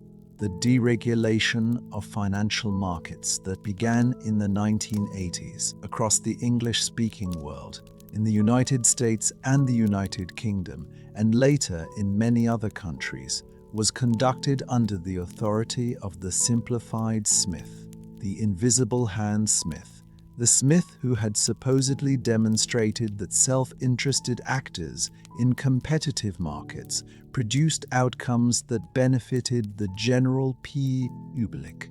The authority was invoked not simply as political rhetoric, though it was that, but as economic theory, the scientific consensus of the professional discipline that had been studying these questions for 2 centuries. The people making the policy were often genuinely persuaded that they were applying well-established economic principles with rigorous academic backing. Some of the academics who backed them were equally persuaded. The persuasion was real. The theory was incomplete. The incompleteness showed up in specific places and in specific ways. Financial markets are not the kind of markets that the invisible hand mechanism most naturally governs, because the products traded in financial markets, the derivatives and securitized instruments that became the instruments of the 2008 crisis, are things whose quality and riskiness are extremely difficult to assess from the outside, and whose prices are therefore extremely poor signals of underlying value in the way that the prices of ordinary competitive goods can be. Smith had understood this general problem, had understood that markets worked well when both parties to a transaction had reasonably accurate information about what was being exchanged, and worked poorly when they did not. He had also understood, from his analysis of merchant behavior, that financial actors who understand the products they are selling better than the people they are selling them to face an almost irresistible temptation to exploit this information advantage in ways that the impartial spectator would not approve, but that no market mechanism automatically prevents. The regulatory framework that the deregulation movement was dismantling had been built, in part, to supply the constraint that the impartial spectator could not supply alone in conditions of high financial complexity and low transparency. Removing the constraint and relying on the market to self-regulate was, in retrospect, a precise demonstration of what happens when you apply the simple Smith to conditions that the full Smith had specifically identified as requiring something more. What the financial crisis of 2008 demonstrated, among many other things, was that the self-interested actors in the deregulated financial markets had been behaving in ways that were individually rational within the incentive structures available to them and collectively catastrophic for the system as a whole, and that the invisible hand had not sorted this out, and that the mechanism Smith had described as the corrective to precisely this kind of problem, the impartial spectator, the internal moral constraint that prevents self-interest from becoming simple predation of the commons, was not present in any form that the market's own operations had generated. The financial instruments whose failure caused the crisis had been designed by people who were, in the Smith of the impartial spectator, asking themselves what a fair-minded observer would think of what they were doing. The question was not part of the professional culture. It was not a criterion that the regulatory framework required. It was not something that the economic theory they had been trained in gave them any tools for addressing. The return of readers to the full Smith in the years after 2008 was not a revolution and did not produce one. Economic theory does not change quickly.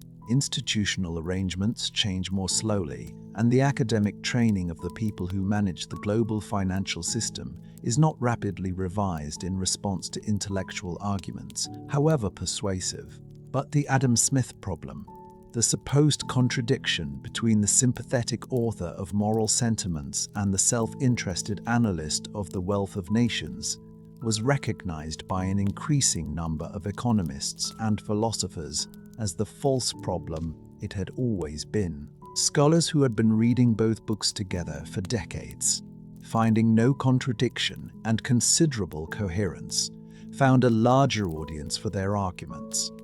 The Smith who had argued that markets required the moral infrastructure of sympathy and the impartial spectator in order to function sustainably was no longer a minority reading.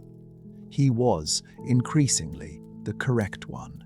What the recovery of the full Smith requires, if it is to be more than an academic exercise, is an understanding of what the two books together are actually claiming about human beings and human societies. They are not claiming that markets are bad, or that self-interest is a moral failing, or that the best economic arrangements are those with the most government involvement.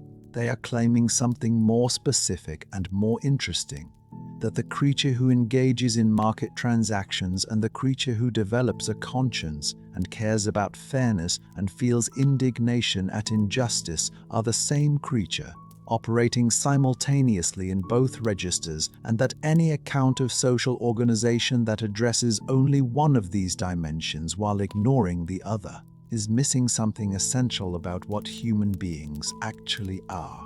The impartial spectator is not an external constraint imposed on the market from outside. It is part of the same psychological architecture that makes market transactions possible in the first place, because it is the source of the honesty and the basic respect for agreed terms that every exchange requires. Remove it, or allow it to atrophy through the design of institutions that systematically reward its disregard, and you do not get a purer or more efficient market. You get a market that eats itself. Smith had understood this. He had said so twice in two long and careful books written across the most productive 30 years of a serious intellectual life. The question of whether the people who invoked his name had read those books was, and remains, one of the most consequential unanswered questions in the history of economic thought. The recognition arriving after 2008 that the version of Smith who had been running economic policy for 30 years was missing roughly half of what Smith had actually written, and that the missing half, the impartial spectator, the moral accountability, the explicit warning that a society dominated by commercial interests at the expense of workers and consumers was not wealth but something close, heir to its opposite, was not a supplement to the economic argument, but its necessary counterpart, the thing that made the whole system work, or, in its absence, fail. This recognition came too late to prevent the specific catastrophe of that year, but not too late to begin the work of reading more carefully. The man from Kirkcaldy had said what he needed to say. He had said it twice, in two long and careful books, and he had meant both of them equally. The question had always been whether the people who invoked his name would eventually go back and read them. And so we come to the end of the story that Smith himself was living, which is also the beginning of the story about what the world made of the ideas he left behind. And the two stories are now finally visible as a single arc. We can move back now from the seminar rooms and the policy offices and the financial crisis to the street where this evening began, to a grey afternoon in Edinburgh on the Canongate, where a man is walking home from work with a question he cannot set down. The question has not changed in 2.5 centuries. Only the people asked to answer it have. The Custom House is still there on the Canongate in Edinburgh, though it has been other things since Smith's time, and the paperwork inside it no longer concerns the tariffs on French linen or Portuguese wine. What is still there, if you look for it, is the question Smith carried home from it every evening: whether a society organized entirely around self-interest could hold itself together, and what, if anything, was supposed to prevent it from consuming itself in the process. The walk from the Custom House to Panmure Close was a short one, the kind of walk that gives a person just enough time to decompress from the day's paperwork without quite reaching the state of mind in which the evening's thinking could properly begin. Edinburgh in the 1780s was a city in full Enlightenment bloom, its new town rising on the other side of the valley that separated it from the old. Its social life centered on the clubs and societies and dinner tables at which the questions Smith had spent his career formulating were being argued over by a generation of thinkers who had read his books and were extending, criticizing, and sometimes simply repeating them. He was a known figure in this city, a commissioner of customs who had also written 2 books that serious people took seriously, and he moved through its social landscape with the careful reserve that had characterized him all his adult life, present but not quite fully available, listening more than he spoke, observing the moral sentiments of his contemporaries with the same attentive curiosity Hatt had produced the theory of them. The ironies of the Custom House had not stopped being ironies simply because he had learned to live with them. Every morning he sat down to work on the enforcement mechanisms of a system he had philosophically demolished. Every evening he walked home past the commercial transactions that the system distorted. The butcher and the baker and the brewer were there in the Canongate, just as he had described them, their self-interest securing the dinners of people they would never meet. And the invisible hand was doing whatever the invisible hand does, which is not quite what the phrase later came to mean, but something more modest and more specific. A general tendency, under certain conditions, for individual decisions taken for individual reasons to produce collective outcomes that none of the individuals had planned. He believed this was real. He also believed it was partial. He believed the moral sentiments were real too, and that the two things were not in competition, but in collaboration, and that a society organized to make use of both would work better than one organized to use only one of them. This was the knowledge he carried home from the Custom House on evenings like this one, the knowledge that the system he was administering was not the system he had described, that the real world and the theoretical world were related but not identical, and that the gap between them was not a reason to despair about the theory, but a reason to continue pressing for the changes that the theory justified. His mother had been dead for several years by the time of the walks that this story began with, and the house on Panmure Close, which she had managed with the quiet competence that had organized his domestic life since his return from France, was a different house without her. He had a housekeeper, a nephew who lived with him and helped with correspondence, and the routines that people construct around solitude when they have had long practice at it. He did not appear, by the accounts of people who knew him in these years, to be unhappy.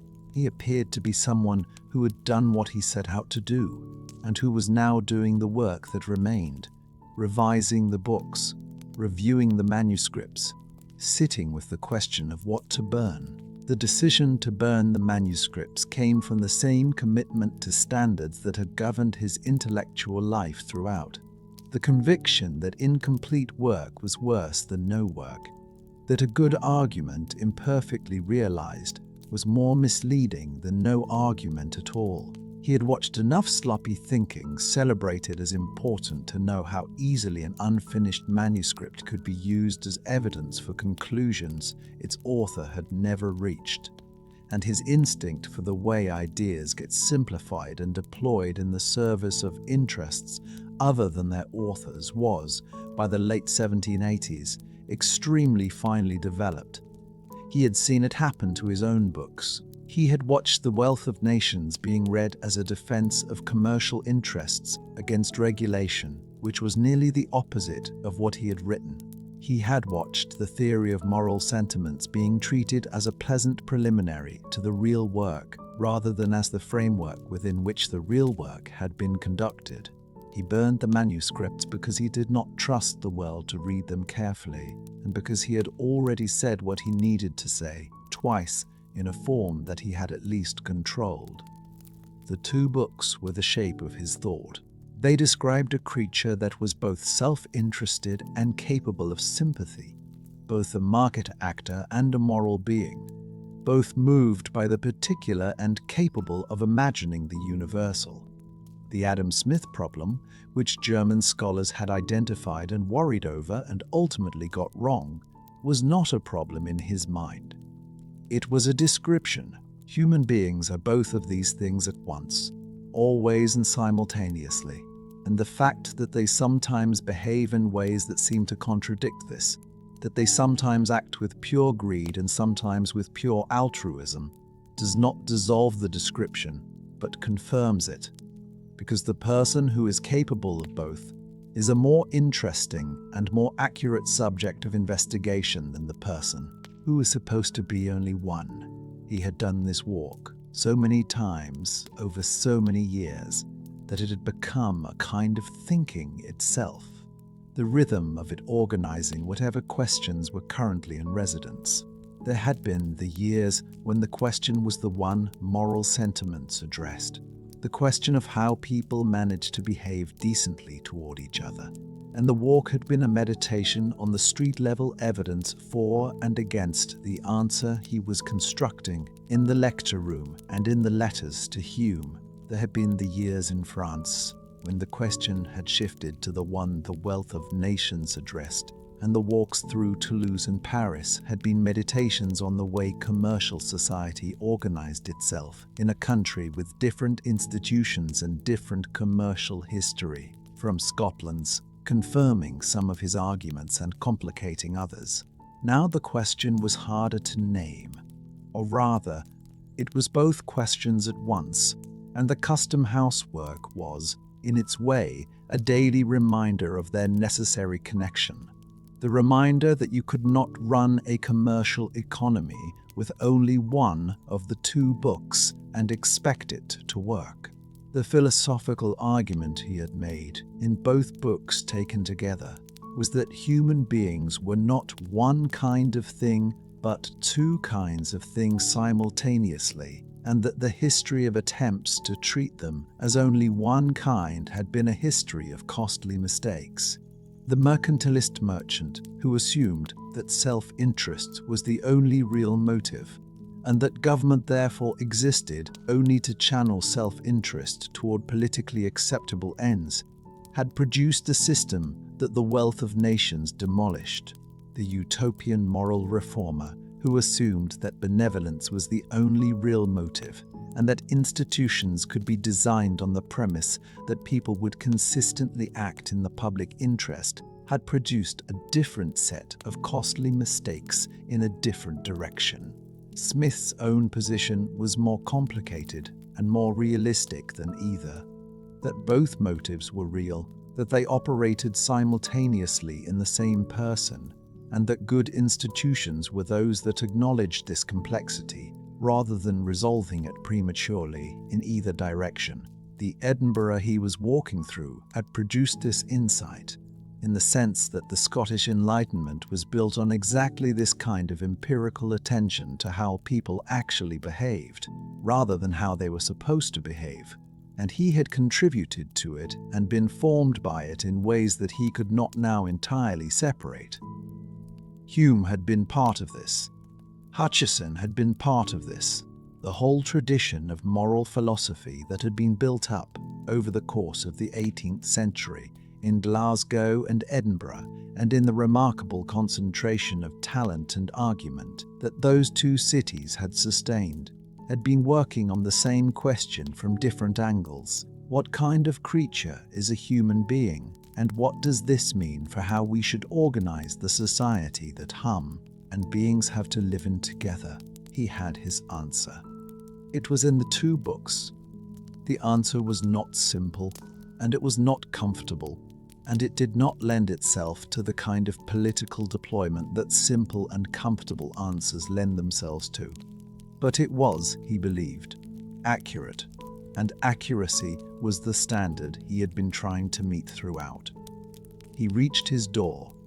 He went inside. The house was quiet in the way that houses are quiet when the person who managed them is gone. A particular kind of absence that the presence of other people only partially fills. Somewhere in Edinburgh that evening, other people were reading or arguing or eating dinner or making commercial transactions. The impartial spectator was operating in some of them, guiding their conduct towards something their self-interest alone would not have produced. The self-interest was operating in all of them, providing the engine that the impartial spectator directed. The system was working imperfectly, in the way that systems built from human material work, with constant adjustment and frequent failure, and the persistent possibility of doing better. He had said all of this. He had said it carefully, at length, in language that a serious reader could follow. Over more than 30 years of thinking, what remained was the question he could not answer, which was, what would be done with what he had said? The question could not be answered. He knew this. It was the nature of ideas that they got loose in the world and did things their authors had not intended, that they were simplified and sharpened and turned into weapons or totems, or comfortable certificates of existing conviction. He had watched it happen to Hume's ideas, which had been more radical than his own and had provoked a more violent simplification. He had watched it happen already to his own. The best he could do was to have written carefully enough that the original was still there to be returned to, still available to the reader who was willing to sit with it long enough to find out what it actually said. And some readers would. Some readers, in every generation, would go back to the source rather than the summary, would sit with the actual sentences rather than the attributed ideas, would find in the two books the complexity and the coherence that the simplified versions had removed. Smith did not know exactly who these readers would be or when they would arrive, or what circumstances would send them back to the original. He knew only that the books existed, that they were as accurate as he had been able to make them, and that accuracy was a property that sometimes survived its era, that sometimes the thing that was true turned out still to be true after the things that were merely fashionable had passed. The Canongate was quiet in the evenings. The close smelled of coal and wet stone. The lights were coming on in the houses. A city was organizing itself, as cities do, through 10,000 separate acts of self-interest and sympathy, most of them unobserved and uncelebrated, most of them producing, in aggregate, something that none of the individuals involved had planned. The light was going. The coal smoke was settling. On the Canongate, the last of the day's traders were packing away their goods, and the earliest lamplighters were beginning their rounds. Edinburgh was preparing for the evening. The question was still there. It waited. The pin factory is still there, in the sense that it is everywhere now. The division of labor that Smith watched in Kirkcaldy as a boy, the way breaking a task into its smallest components multiplied the output of each worker, became the organizing principle of industrial civilization, and the world it produced is the world we live in. Smith understood what it would cost. He wrote, with a precision that his later admirers preferred not to quote, that a man who spends his entire working life performing one small operation becomes as stupid and ignorant as it is possible for a human creature to become. He proposed public education as the remedy. The remedy was not implemented at the scale he recommended. The impartial spectator is still there, though we do not always call it that. The internal judge who asks how a fair-minded observer would assess our conduct, whether in a market transaction, a political argument, or a private decision about how to treat someone who cannot retaliate, is the mechanism Smith believed held societies together when everything else was in motion. He did not think it was enough on its own. He thought it needed the market, the way the market needed it. The two books are still there. They have been waiting more or less patiently for 2.5 centuries to be read together. The man who wrote them was not a saint of capitalism and not a proto-socialist. He was a Scottish moral philosopher who watched nail makers as a boy and spent the rest of his life trying to understand what kind of creature could make a nail, sell it to a stranger, feel satisfaction in the exchange, and also, sometimes imperfectly, against the grain of its own appetite, choose to be decent. That is not a simple creature. It is the only one we have. Thank you for spending this evening here, in the company of a man who deserved a more careful reading than history gave him. If this kind of company is what you come here for at night, subscribing to the channel means the next story will be waiting whenever you are ready. There is always another thinker, another century, another long and necessary and quietly misunderstood thing worth sitting with in the dark. Sleep well.